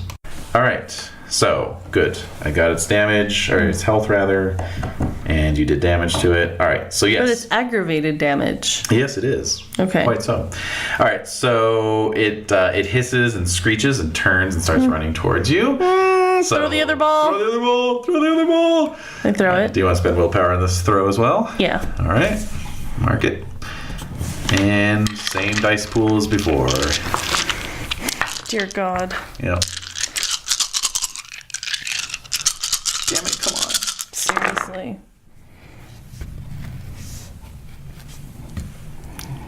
You remember ones don't cancel out successes, I know right? they don't. Oh, okay. No, I'm well aware of that. That's why we moved to this system. Just making sure. That's why we started 2 doing again? Only 2? 3. Okay. Good. Grief. Embarrassing. I don't know why I'm rolling so bad. Wow. Okay. All right. So I rolled horribly with Aaron too. So that's true. It's just the way I am, I guess. I guess so. There's a certain karmic thing going on there. All right. So who did I piss off in a past life that would make me roll terribly dice-wise? I don't really roll this badly when we're with the group. You're a dice cheat. When we're with the group, I don't roll this badly. That's true. Actually, Shimp's dice luck has been improving, so maybe he was doing some sort of voodoo thing, transferring his dice luck to you. No. I refuse to believe. You don't want to give him that much credit. Well, no, it's not that. I just don't. No. Okay. I don't believe that that's the case. All right. Anyways, well, you hit it, but good. All right. Stop it. And Sorry. and you've actually got it down into the wounded zone good. here. All right. So your second fireball arcs towards it and connects again, and actually hits it square in the face. Ooh. Yeah, which you can see through these strands of hair as it's looping towards you. God. It's exactly how it looked in your dream. Oh, gross. With this wide, needle-lined mouth that looks like it could swallow your head whole. Oh. And the mouth's like starting to open really wide, and there's like this persistent hissing sound coming out of it as it's loping towards you. So I'm sweating. I'm like dripping sweat from my fireball exertions, right? Exactly. Can I do it again? You can spend another willpower and roll integrity. It'll be on you in the next round. Integrity is what? 7. Just 7 dice. So 7 dice. Okay, so there's a lot of detail I've had to fill in on this sheet.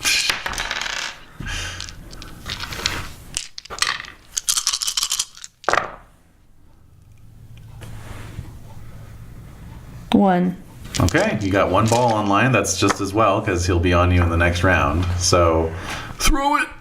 Okay, so that's athletics and dex. Yep, same dice pool as before. If you want to spend another willpower to add 3, you may do so.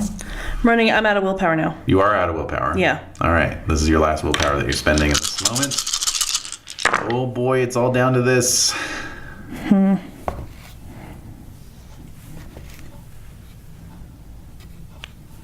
Nope. Okay. All right. This is an 8. 4. 4. All right. And all those reroll. 5. 6. Wow. That's it. 6. There you go. Finally, when it counted. So I know, right? 6. So it's right on top of you, basically. It's good that it's getting closer to me. Yeah, right. So it's right on top of you. Its mouth. Its mouth is basically all you can see.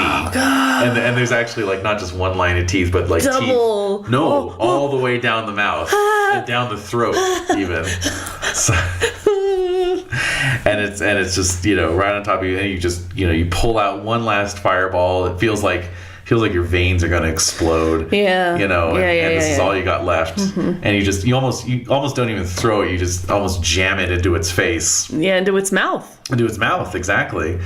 And the mouth just explodes in this fiery burst. Whoa. And it with this not even like a choked screech, sort of face plants into the tar paper roof right in front of you, smoking, stinking.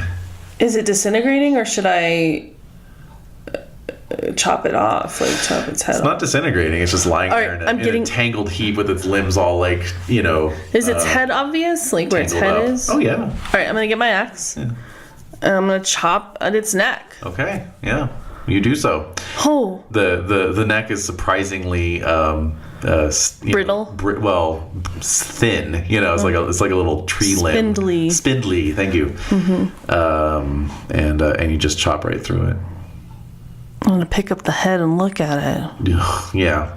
So your fingers clasp the greasy hair, of this thing, and it just. And I feel like what I'm doing is what I'm doing is it's instinctual. It's like part of who I am. Yeah. In terms of looking at this head and examining it. Yeah. So then I throw it. Yeah. I leave it on the roof. Because in the day, it'll burn up, probably. One would hope. Yeah. Well, you're certainly not going to carry it down like firemen's carry. What's its size? I'm curious. Size was 5. It's like human size. Yeah. So I'm just kind of staring at it, like the head's gone, the body's chopped off, yeah. When you drop the head, you've got this like smear of grease on your hand, And the thing just reeks. So my bandana I'm gonna wipe off my. Yeah. Oh. And I'll need another breaking point roll. Okay. Resolve plus composure. Oh, resolve plus composure.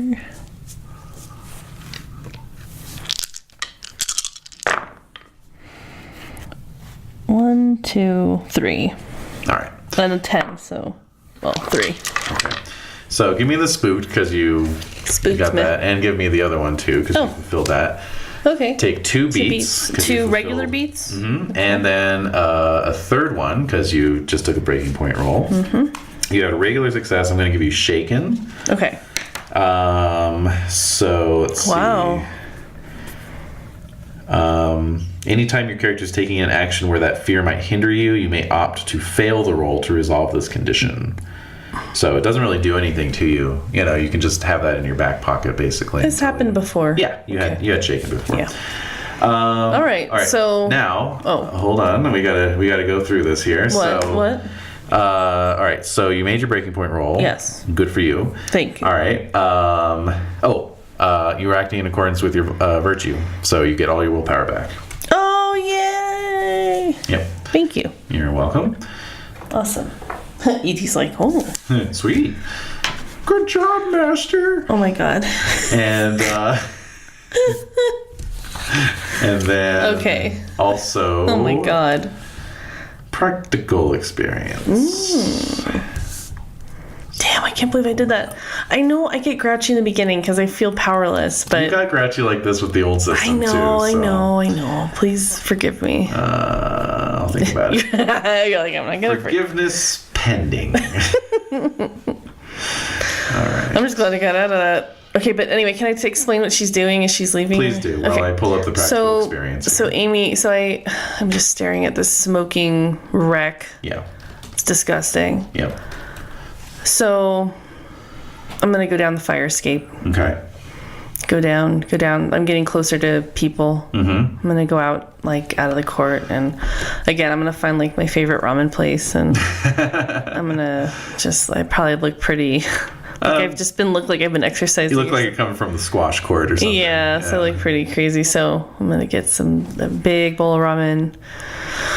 Super yummy with extra pork and an egg and all sorts of yummy, delicious stuff. And I'm just going to inhale that. Mm-hmm. Okay. You do so. Okay. You do so. But I wash my hands before I eat. I should hope so, yes. I thought that went without saying. All right. And once I'm done with that, then I'm going to get to my car and I'm going to head back home. All right. So by now it's probably 10. Yeah.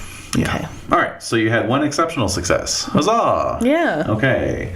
You didn't have any dramatic failures. No, thank God. Monster displayed powers and abilities that were supernatural in nature and new to you. Yes. So that's 2. Okay. Wait. These are practical beats. Oh, okay. Okay. And, yeah. Okay, so then we've got... let's see. You killed the creature. Yeah. So that's 1, 2, 3. So that's 3 more beats. Oh, okay. I'm full up. So you're full up. So you get a point of practical experience. And then I have 1. And then... Okay. We're not done yet. Okay.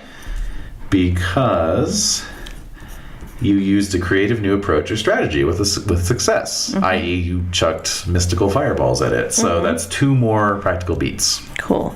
All right. How much practical experience do you have? 3 now. Would you like to put that into anything? I can use it for skills or merits. Skills or merits? Oh my god. Here's the thing. One of my merits is that I am ambidextrous, so I wouldn't take a penalty. You're right. I forgot you had ambidextrous. Yeah, but right, I was just kind of... What? I said I'm an ass. No, you're not. You don't have my character sheet in front of you. I need to remember everything about your character at all My times. endowments is also a merit. Yes, it is. Oh yeah. So you could actually boost your endowment. So can I do that? You can. Let me remind myself of the cost here. Okay. What cost? Yes, but at what cost? What? Why is it Sean Connery? Because it's always Sean Connery. No, it's not. Oh, gosh. You haven't done that in so long. I didn't want to wear it out, Well, you're very good at that. Also, King Lot got killed, so I couldn't bring in Connery for any other part of the Pendragon campaign. Yeah, Lot is a... Let's see. What the hell is the experience cost here? There it is. All right, so Amy's driving home. Yeah. All right, merit. Okay. One experience per dot. Holy shit. Cash it in, yo. All 3. If you want, you could get up to 4 4 dots. I'm meditating a lot. You are No, I'm gonna use 2. Okay. I'm gonna raise it to 3. Okay. So with 3 dots in my endowments, Yep. what does that give me? Allow me to do? Okay. That is going to unlock other powers. Right. Damn. So let's get into that. So wait, let me just use my one other dot somewhere else. Sure. How about in athletics, throwing, obviously? Well, How much does that cost? So that would cost two dots. Okay, so I'll just have 1 practical experience. However, you could pick up a skill specialty in a skill if you wanted to. A skill specialty and a skill? Yeah. Okay, in subterfuge, what is there? Oh, let's see. Skills. That is a physical skill? Social. Social? Subterfuge. Oh, subterfuge. Yeah, sure. Subterfuge. Did you think I said survival? I was thinking it's like Miles stealth, away. I guess. Right. Yeah, I was miles away. I actually stopped running this game like an hour ago. Dude, we still have another 45 minutes or so. Oh, I know. We gotta do the errand snooping. Detecting lies, hidden meanings, hiding emotions, long cons, misdirection. Oh, misdirection? Yeah. It'd be like, look over there. Yeah, it could be look over there. But could it be like verbal misdirection? Could be verbal misdirection. It's like, hey, I'm totally a cool girl. I'm your next door I'm on neighbor. my medication now. You're right. And I was really distraught about my friend's death. And, right. Okay, so let's do misdirection. Okay, cool. Work. Okay. All right. Misdirection. Okay. Yeah. Okay, so I have that there. All So right. Amy's driving home. Okay, so you've spent your practical experience. So we erased that. I erased all of it. Don't worry. Okay. Don't you worry. All right, and you are driving home, and you're Listening thinking to- about all the crazy shit. Yeah, that went and I got down. my tape in. You got your tape back in. Okay. Mm-hmm. All right, and what else? What else is going on? with I the can't wait Aimster? I want to talk with the Aimster. Yeah. So I'm gonna, I want to get to my mirror so I can talk to Gigi and tell her what I did. Oh, okay, sure. So I'm driving through the hills, make it to Pasadena. I still can't believe, like, what am I doing?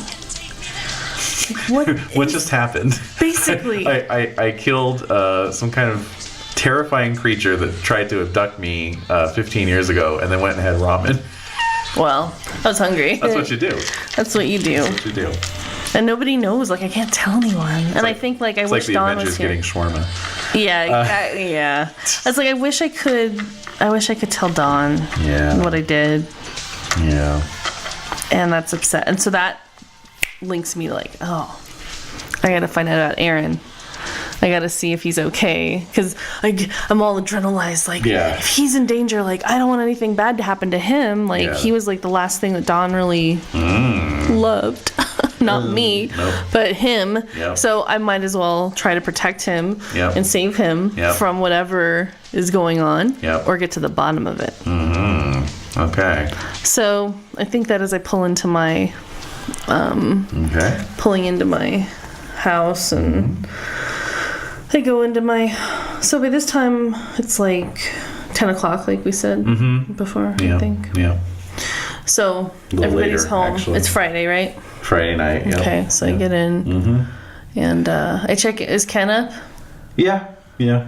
All right, so is he in his bedroom? Yeah. Knock on the door. Yeah. Ken, What? I forgot to ask you how that Ninja Turtles movie was. So cool. Really, what was your favorite one?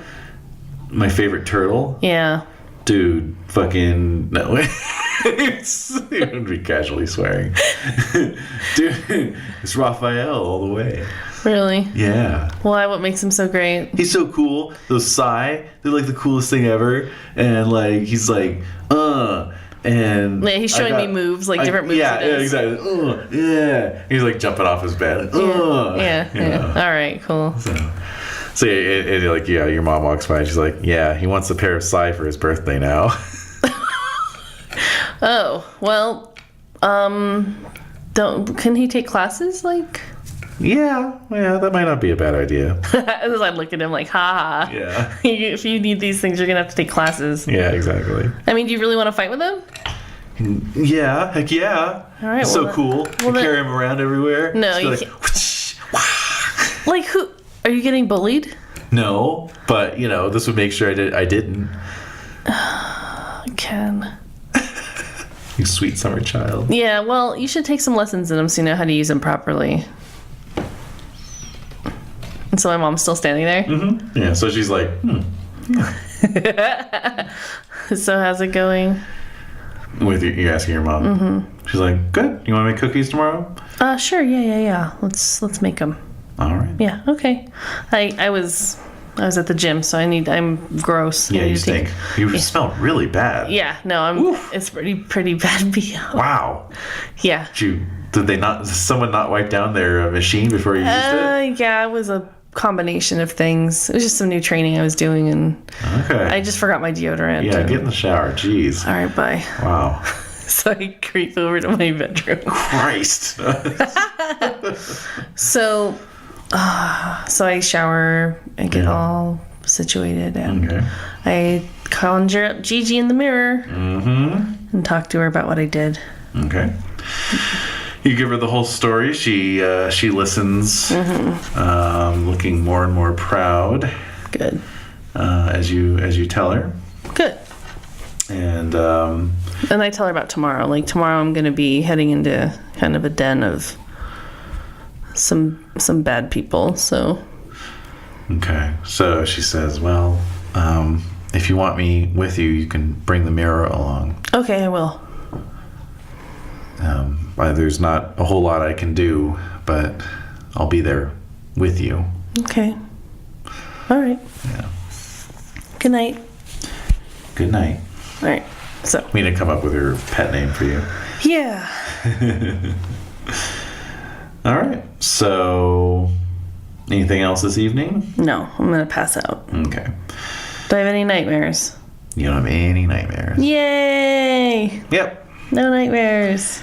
Yeah, that thing, if you hadn't gone after that thing, it actually has all these dream abilities where it can, like... I saw that. Dream seeing, dream shaping, dream walking. Yep. What's mixed blessings? Mixed blessings is a thing where a creature can offer you power in exchange for... Its life? No, in exchange for basically you... Not beating it up? No. It's just, it can offer you power or enhancements, but they come at a cost. Oh. Yeah. All right. Okay, so I sleep soundly for the first time in a long time. It feels good. Okay. Absolutely. And... So I'm going to get up in the morning. I'm going to do some homework. It's Saturday. Do some homework. My mom gets up. We make some cookies. Yep. And I'm going to call Leon. Okay. And leave a message. Okay. Like, I'm heading, just letting you know, I took care of some shit in Little Tokyo. Actually, I'm going to go back to Little Tokyo and go up on that roof and see what's left. Oh, okay. I took care of some shit in Little Tokyo that you probably, I don't know if you knew about. It was a spider creature. Anyway, I'm going to check in to see what I definitely destroyed it. So, you can believe me or not, I don't care. I'm going to check out Aaron's pad, and then I'll check back in with you. Bye. So, heading to Little Tokyo. Bye. All right. Going back up to the roof. Go back up to the roof. Is there anything there? What you find up there is a very rapidly decomposing body. Oh! Yes. There's no bones or anything? No, there's bones. There's bones. A rapidly decomposing body? Yeah, of the thing that you killed. Oh, I thought the sun would, like, extinguish it. Nope. What the fuck was that? So yeah, it's just basically like a pile of bones, and the skin is just like sloughing off, and pooling up in this greasy puddle underneath. What does a skull look like? The skull. Does it look human? The skull does not look human. I'm gonna take it with me. Okay. gotta take the heads. I gotta take the trophies of my conquests. So I brought a paper bag and a plastic bag just in case. Yeah. So like a dog turd I'm picking up. I have inside out. Yeah. Yeah. So yeah. It's empty though, right? I mean, it's decomposing head. Yeah. Well, it's a lot of its hair is still clinging to it, and it's very cartilaginous. Actually, it's almost like a fish head or chitinous. You know, it reeks. Yeah, and it reeks. Absolutely reeks. But it definitely doesn't look human. No. I'm gonna bunch up the hair and yeah. And I'm going to take it with me. Okay. See, that way that I can take it and show it to Leon, so he knows that I can kill things and I'm not defenseless. Weird things. So it's like early afternoon. Yeah. I'm gonna head over to Silverlake. Okay, so what's your plan? Okay. Let's outline the plan. Plan of action is that I'm going to... I have the cookies. Mm-hmm. I'm going to offer them as a peace offering. Okay. Like, I'm sorry. So you're not going to try and disguise or anything? No. Right. No. I'm going to just say, like, I'm really sorry.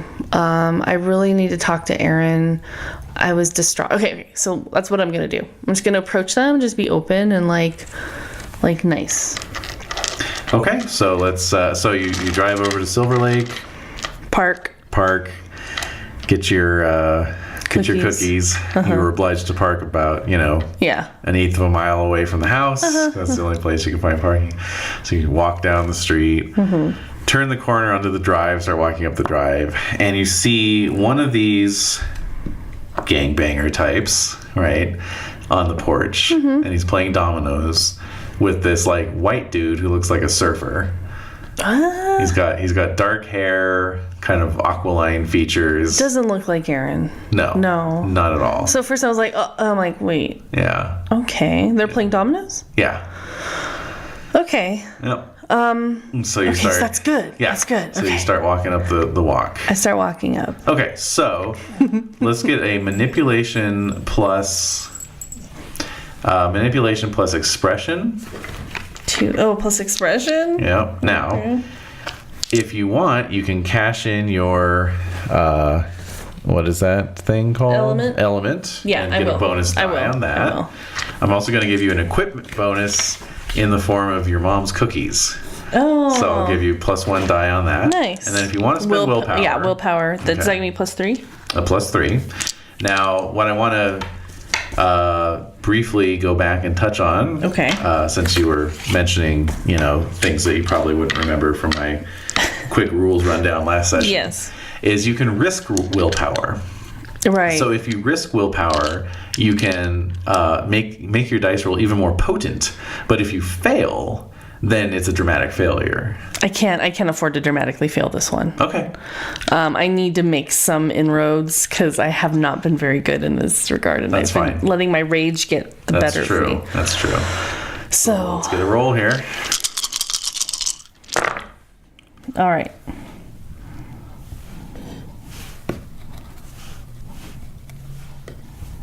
And it's not 8, it's 10, right? 10. 10 or better? Yeah. 3. 3 is good. Okay. 3 is good.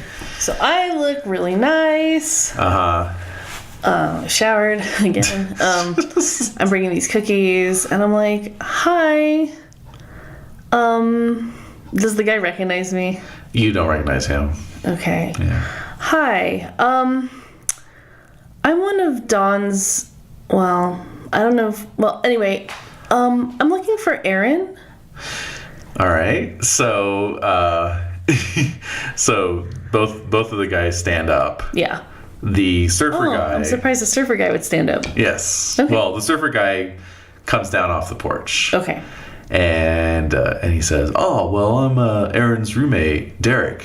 Hi, Derek. Hi. Nice to meet you. Well, nice to meet you too. And he's kind of like eyeballing the plate of cookies under the saran wrap, you know. Well, my name's Amy, and I don't know. I mean, I know Erin was seeing my friend Dawn before she died. Right. Yeah. Okay. And I was Dawn's friend. Oh, bummer. All right. Yeah. And hey, listen. Why don't you come inside? Yes. Okay, so she's learning like less is more. Like she was ready to say all this stuff. Yeah. But she will, because those guys are gonna tell him like, hey, this. I'm sure they've already told him about this girl that's been coming around. Maybe. Yeah. I don't know. Have they? Maybe. I don't know. How do you? You're not a mind reader. I'm not. Okay. So I'm like, oh, okay. But my guard's up. Okay. Yeah. Sure. So I follow him. Yeah. I'm like, so is Erin home? Well, no. He's out of town actually. Oh. So he opens the door for you and lets you go in. Okay. You know. So I'm looking around this apartment or this house. This really nice house. You know, it's yeah. got like beechwood, hardwood floors, and you know, plaster walls. Sparsely furnished. Sparsely furnished. But that, you know, but a nice kitchen. The kitchen's tiny though, remember? Tiny but nice kitchen. Gas range, you know. And wow, that's really nice. Yeah. This is a really nice place you guys got. Oh, thanks. Yeah. Well, you know, Aaron, you know, he's made some scratch from his acting. And you know, so he's Is that what he's doing now? Here, you know, so he's like moving some magazines out of the way, and it's like this, you know, combination of like Fangoria, surfing magazines, and Penthouse magazines. Oh you my know? God. Yeah. Okay. All right. So, you know, there's like an ashtray with like lots of ash in it, and there's a bong just like sitting right next to the couch, you know, in full view. All right, and the videotapes. And then there's just a ton of videotapes stacked up around the TV. Right. Yeah. So he moves some of the magazines out of the way. Oh, you can set the cookies right there. Okay, I do. Yeah, my mom made them. I brought them mainly because, well, I've come by here a couple times and I've been really angry because I'm really still upset about Dawn's death. All right. And so I wanted to give this as a peace offering. Because I've been kind of... You're that psycho bitch. Oh, sorry. That's their words, not mine. My eyes get, narrow. Narrow. Yeah. No, I'm really upset about Dawn's death. Totally. The circumstances surrounding her death were really strange, and I'm just afraid that Erin might be in similar danger. Okay. So I'm watching his face. Yeah. And he says, well, you can tell that he's like trying to like sort of parse some things together, you know? Yeah. So what day is it? This is the 14th. This is April 14th. Okay. April 14th. Okay. All right. We got to keep that in mind. I know. Okay. Be interesting to match this up. Chronology of the next chronicle. I mean, okay. What? I'm party to a lot of information that I'm not at liberty to share. But... Is he a drug dealer? No. Absolutely not. Well, why are all these guys... I wish he was. It would make things a lot simpler for me. But anyway. Okay. Well, all right. So I'm just looking around the room. Like, I'm still looking around the whole, house. And So, let's get you... Let's have you make a wits plus composure roll, please. Yes. Yes, God. Okay. 1, 2. Great. So you're looking around the room. Yeah. It is sparsely furnished. Yeah. However, there's a little like side table near the couch that has some framed photographs on it. What? You know, one is you know, presumably this guy you're talking to, Derek, surfing. You know, he's out on a wave. Okay. Another one is like Derek and Aaron, you know, together, smiling. Okay. You know. Okay. And then another one is Aaron and a very busty redhead. Oh. You know, also looking very happy. Okay. He's always looking happy in like every picture. Yeah. She has very, very pale skin. Like the old ladies, pale skin? Yes. Mm-hmm. Like the surfers, pale skin? Was he pale? Yes, he was pale, yes. It's a similar pallor. Mm-hmm. A deathly pallor. But Aaron doesn't look... No. He looks normal. Looks totally like normal. Derek. Like next to Derek, he looks normal. It's a blush of life, yeah. You might even call it that, you know? Flush of health. Flush of health. Whatever the hell.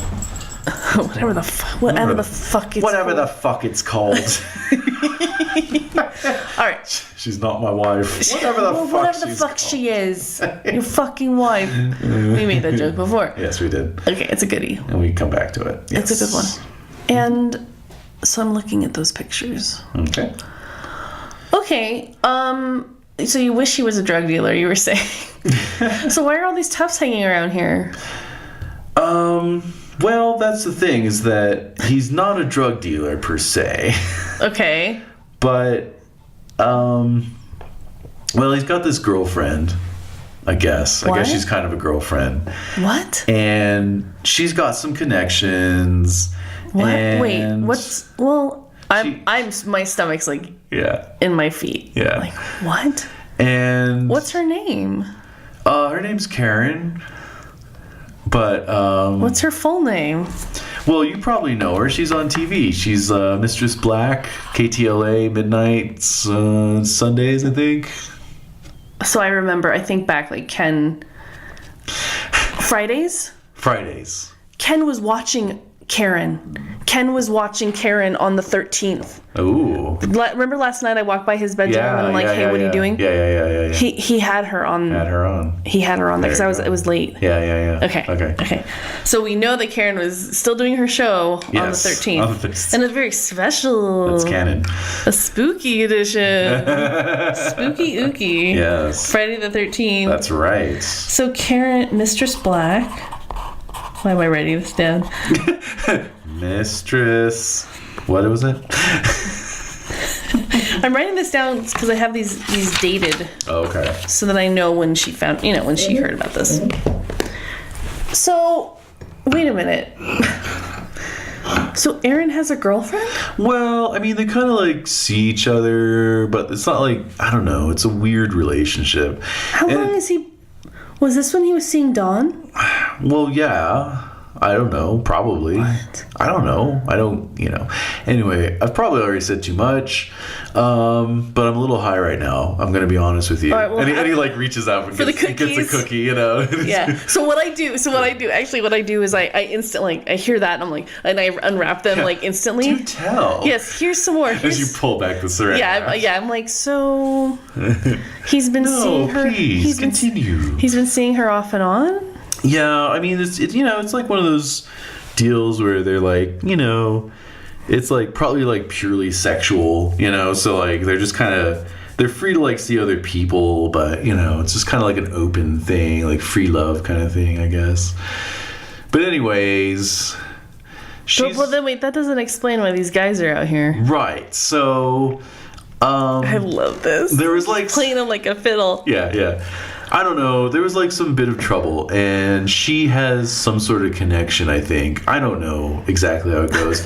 All I know is like I was just chilling here like a month ago, and these dudes show up, and there's this one dude who's like total fucking hard ass, and he's just like, these men are gonna be watching the house for a while, and I'm just like, cool, because like. Talk about home security, am I right? Yeah, so, they look like they're anyway, they're pretty chill, like Smiley out there. He's like really good domino player, so I know that when I beat him, I'm gonna like have like fucking leveled up at dominoes, Yeah, that's pretty good for you. Yeah, no, it is. You can make some good money at this shit, So like anyway. That's kind of my job plan right now, actually, is become a professional dominoes player. But anyway, so like I said, Aaron's on the road right now. Yeah, he still has his Jeep, right? Yeah, he still has his Jeep. Yeah. Yeah. Don told me about his. Sure. Jeep. Yeah, I don't know when exactly he's coming back. I think he's touring some cities or something. I don't even know, man. So you don't know where he went? Not really. He just said he'd be back in a little while, and that it was better if I didn't know, whatever that means. So But yeah, so anyway, if you want to leave your number, I can have him call you when he gets back. He starts in on another cookie. Yeah. Let me leave you my phone number. All right. For Aaron to call me. Does he have a room here? Yeah.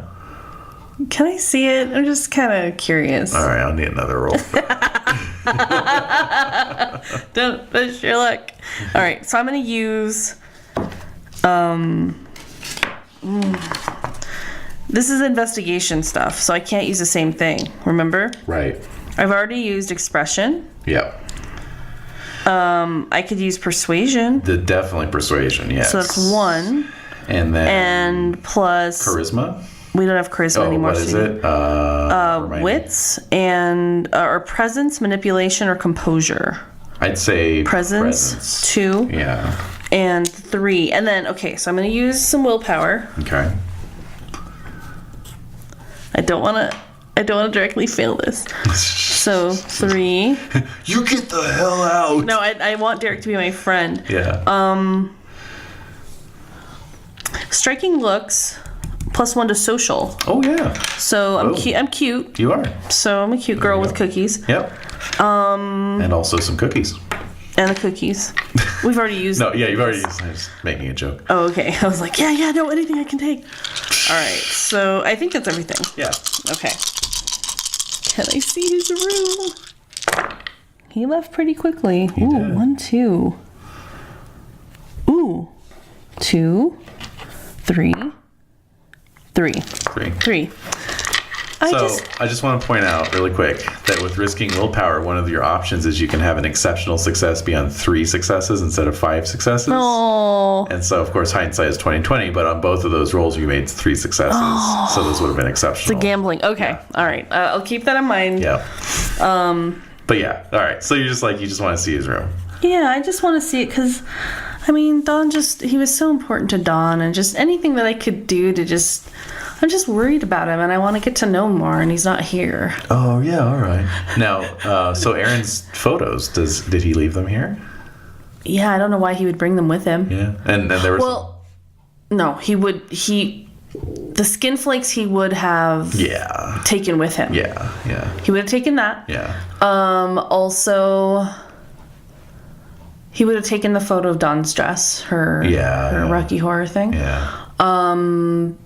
And that's it. But I don't think okay, so this is based on what you think. Mm-hmm. I don't know it's been almost a month. Yep. It's been 3 weeks since he left. Yep. He had his whole painted, foiled window. Yep. And I don't know if he took it down. I don't know if Carl brought it upon him. Aaron didn't do it. It's Carl. Derek. No, Carl. Oh, I thought you said Darren didn't do it. No, I said Aaron. Oh, Aaron. Okay. I said Aaron didn't do it. Right. Carl might not have. Right. So, I don't think anyone would have because it's Aaron's bedroom. haven. It's his haven. Yeah. So you're not going to fuck with a dude's haven. No. Yeah. So I'm going to just check that out and... Okay, so before we move into that, I think up to this point definitely counts as a new clue. Oh, yeah. Right? So here, I got it for you here. Oh. So what? Well, I kind of want them all on the same card. Oh, okay, sure. Yeah. So clue number 2. Clue number 2. This edition's kind of obsessed with cards, so it wants me to give you a separate clue card for every clue that you gather. We're gonna be economical here. Fuck that shit. All right. So what do you think that clue is? So see, you can see here where it's this is an example of how you're conceptualizing what this clue is. So the clue would be the blacked out window. Well, no. I'm saying before you go into Aaron's room, because this is going to be clue number 3, going into Aaron's room. So clue number 2 is coming in and talking with Derek. Okay. So is clue number 2 the connection? Karen? Karen. It's the Karen connection. All right. Karen. How many elements? Just 1. Connection. Okay. You get a bonus element if you get an exceptional success on the clue roll. So. Okay. 1. Okay. So then clue number 2 or 3. 3 is going to be the blacked out window. Blacked out window. Okay. Plus, okay, no, I thought this too. She's going to want to use the bathroom before she leaves. Uh-huh. Okay. Oh, well, see, Aaron would have taken all of his stuff with him, like if he had toiletries. Oh, like, yeah. So that's not a good clue. Never mind. Okay, she's not going to use the bathroom before she leaves. She's fine. Okay, so heading down the hall. Okay. So Derek, I mean, he can, you can give me a tour. It's fine. Let's see. So you get extra elements if you have a specialty in the skill that you're using to gather a clue. Which, well, in terms of gathering, okay, the first clue for Karen, misdirection, like getting into the house. Sure. Would create my connection. Yeah, so actually you get 2 elements on that one. Okay. And then you also get +1 for, if you had an exceptional success. Okay. Yeah. Okay. All right. Okay. The blacked out window is 1, 2. Yeah. Okay. So Derek's walking me down the hall. So he walks you down the hall, takes you into Aaron's... You have a lot of movies. Oh, yeah. Like, do you like horror movies? Yeah, I do. Cool. Yeah, that's like kind of my obsession. I love horror movies. Wow. Yeah. Here we go. So he, opens the door, and the room has this kind of stale air to it. Obviously no one's really been in it for a while. And he flips on the overhead light. You immediately note that there's, kind of a big bay window, but it's been totally like painted black, and then foil. Yeah. Does he get a lot of light in this room? No. He likes to sleep during the day for the most part, so, he just wanted to black out the window. Yeah. Blackout curtains can be expensive. Oh, yeah. This is, like, cheap and economical. Yeah. So I'm just looking around this IKEA sad, a little IKEA bed. Very simple. The bed, barely looks like it's been used. Yeah. There's no clothes hanging in the closet. Hansel is clothes. Everything's There's nothing around, really. Well, Derek says, I think he had, a couple... I think he had a couple photos of Dawn. Let me see here. So he goes over to his nightstand, and you see a little paper envelope from a photo place, and he flips it open and takes out some photos, and he's going there. He's like, "Yeah, here we go. I assume this is why you wanted to come in the bedroom." So he hands you a couple photos. Oh, that really gets me choked up. Yeah. Oh, yeah, that's Dawn.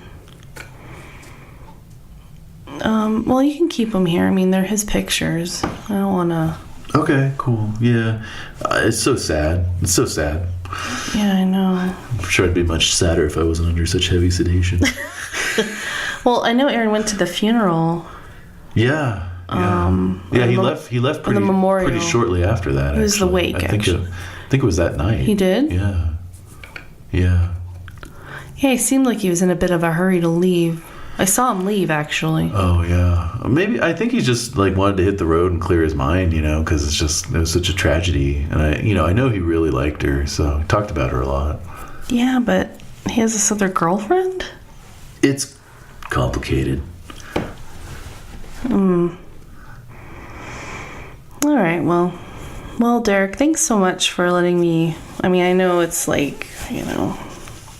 your home, and again, I'm sorry if you could tell the guys, I'm sorry for making things so hard for them, but I'm really distraught still, and totally understandable. Can you make sure to tell them? I will.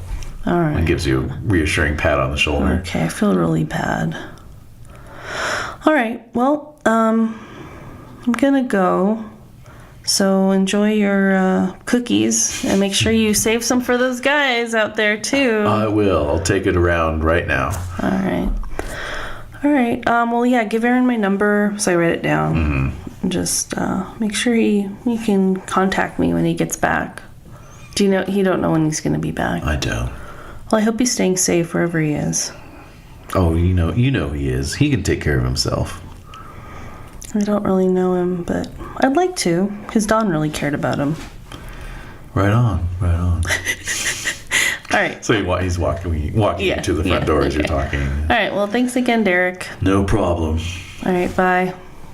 So as you walk out across the porch, this guy, Smiley, sitting there with the half-completed Dominoes game, and he's just kind of watching you, no smile, no... Not smiley. Yeah.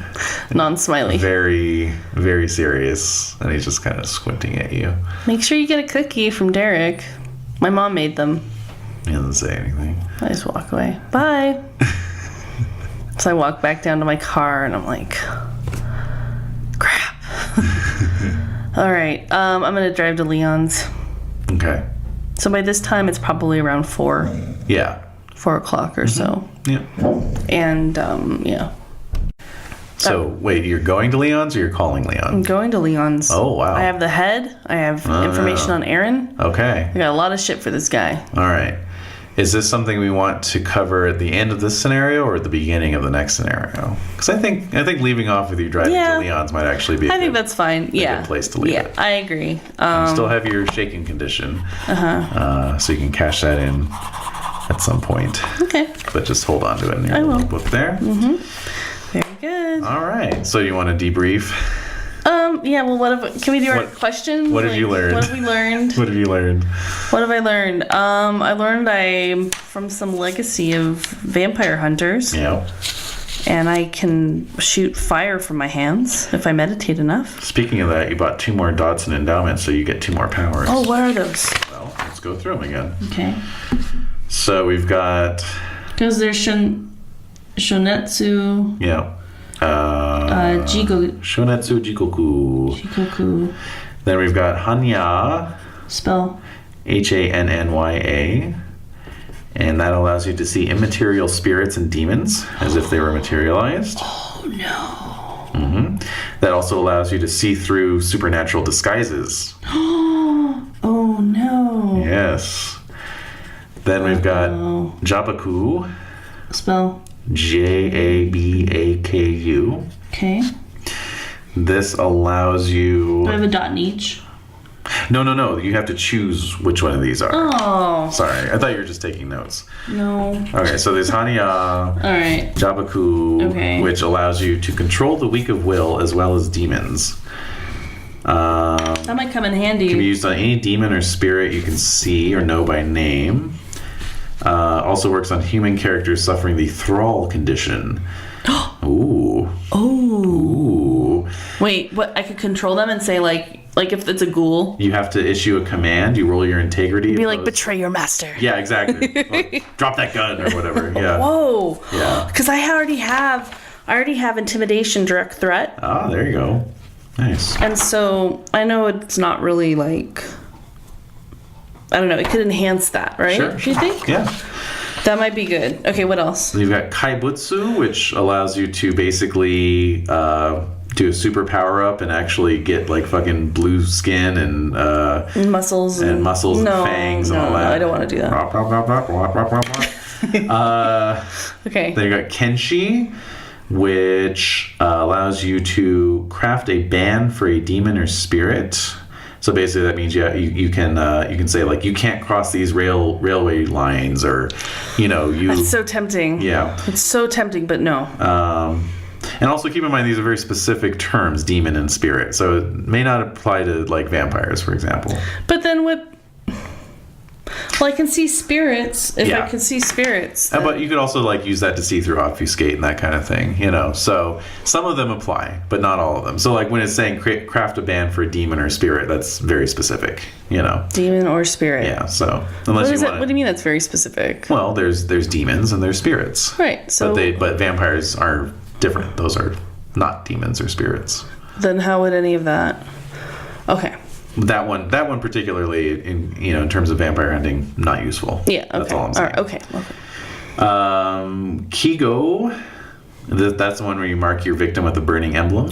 You were quite attracted to that one. I do like that, but since I'm going to be dealing with a lot of ghouls, like servants, like I need to be able to control them. Mm-hmm. So that's really appealing to me. So that other one was good. Yeah. So, okay, what else? And then we have Shinigami Buki, which is you can literally devour souls.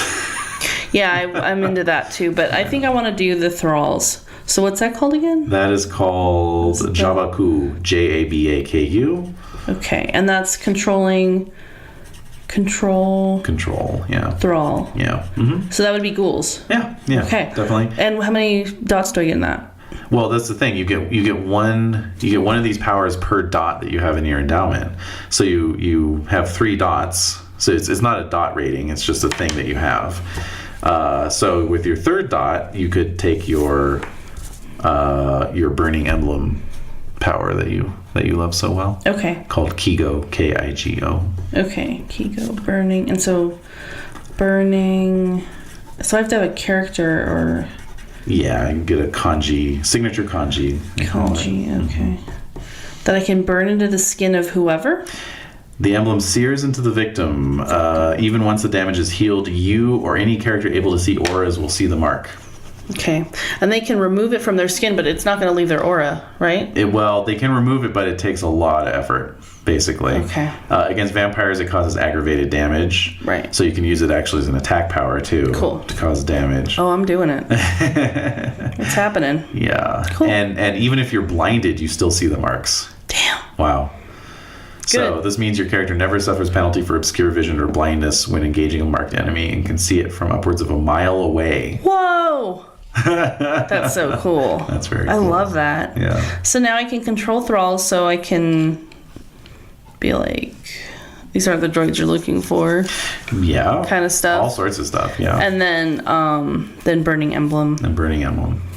Yep. Nice. And yeah, now you have 3 dots in your endowment, so your burning blood does +2 damage on weapons and in general. So, Okay, yeah. burning blood +2 dam. Mm-hmm. Well, yeah, I need places I can write this. It's kind of hard. Yeah. Weapon attack. Oh, There you go. blood, burning. Blood. The secret ingredient is blood. All right, +2. Okay, All right. cool. Wow. So how do you feel about practical experience now? I like it. Uh-huh.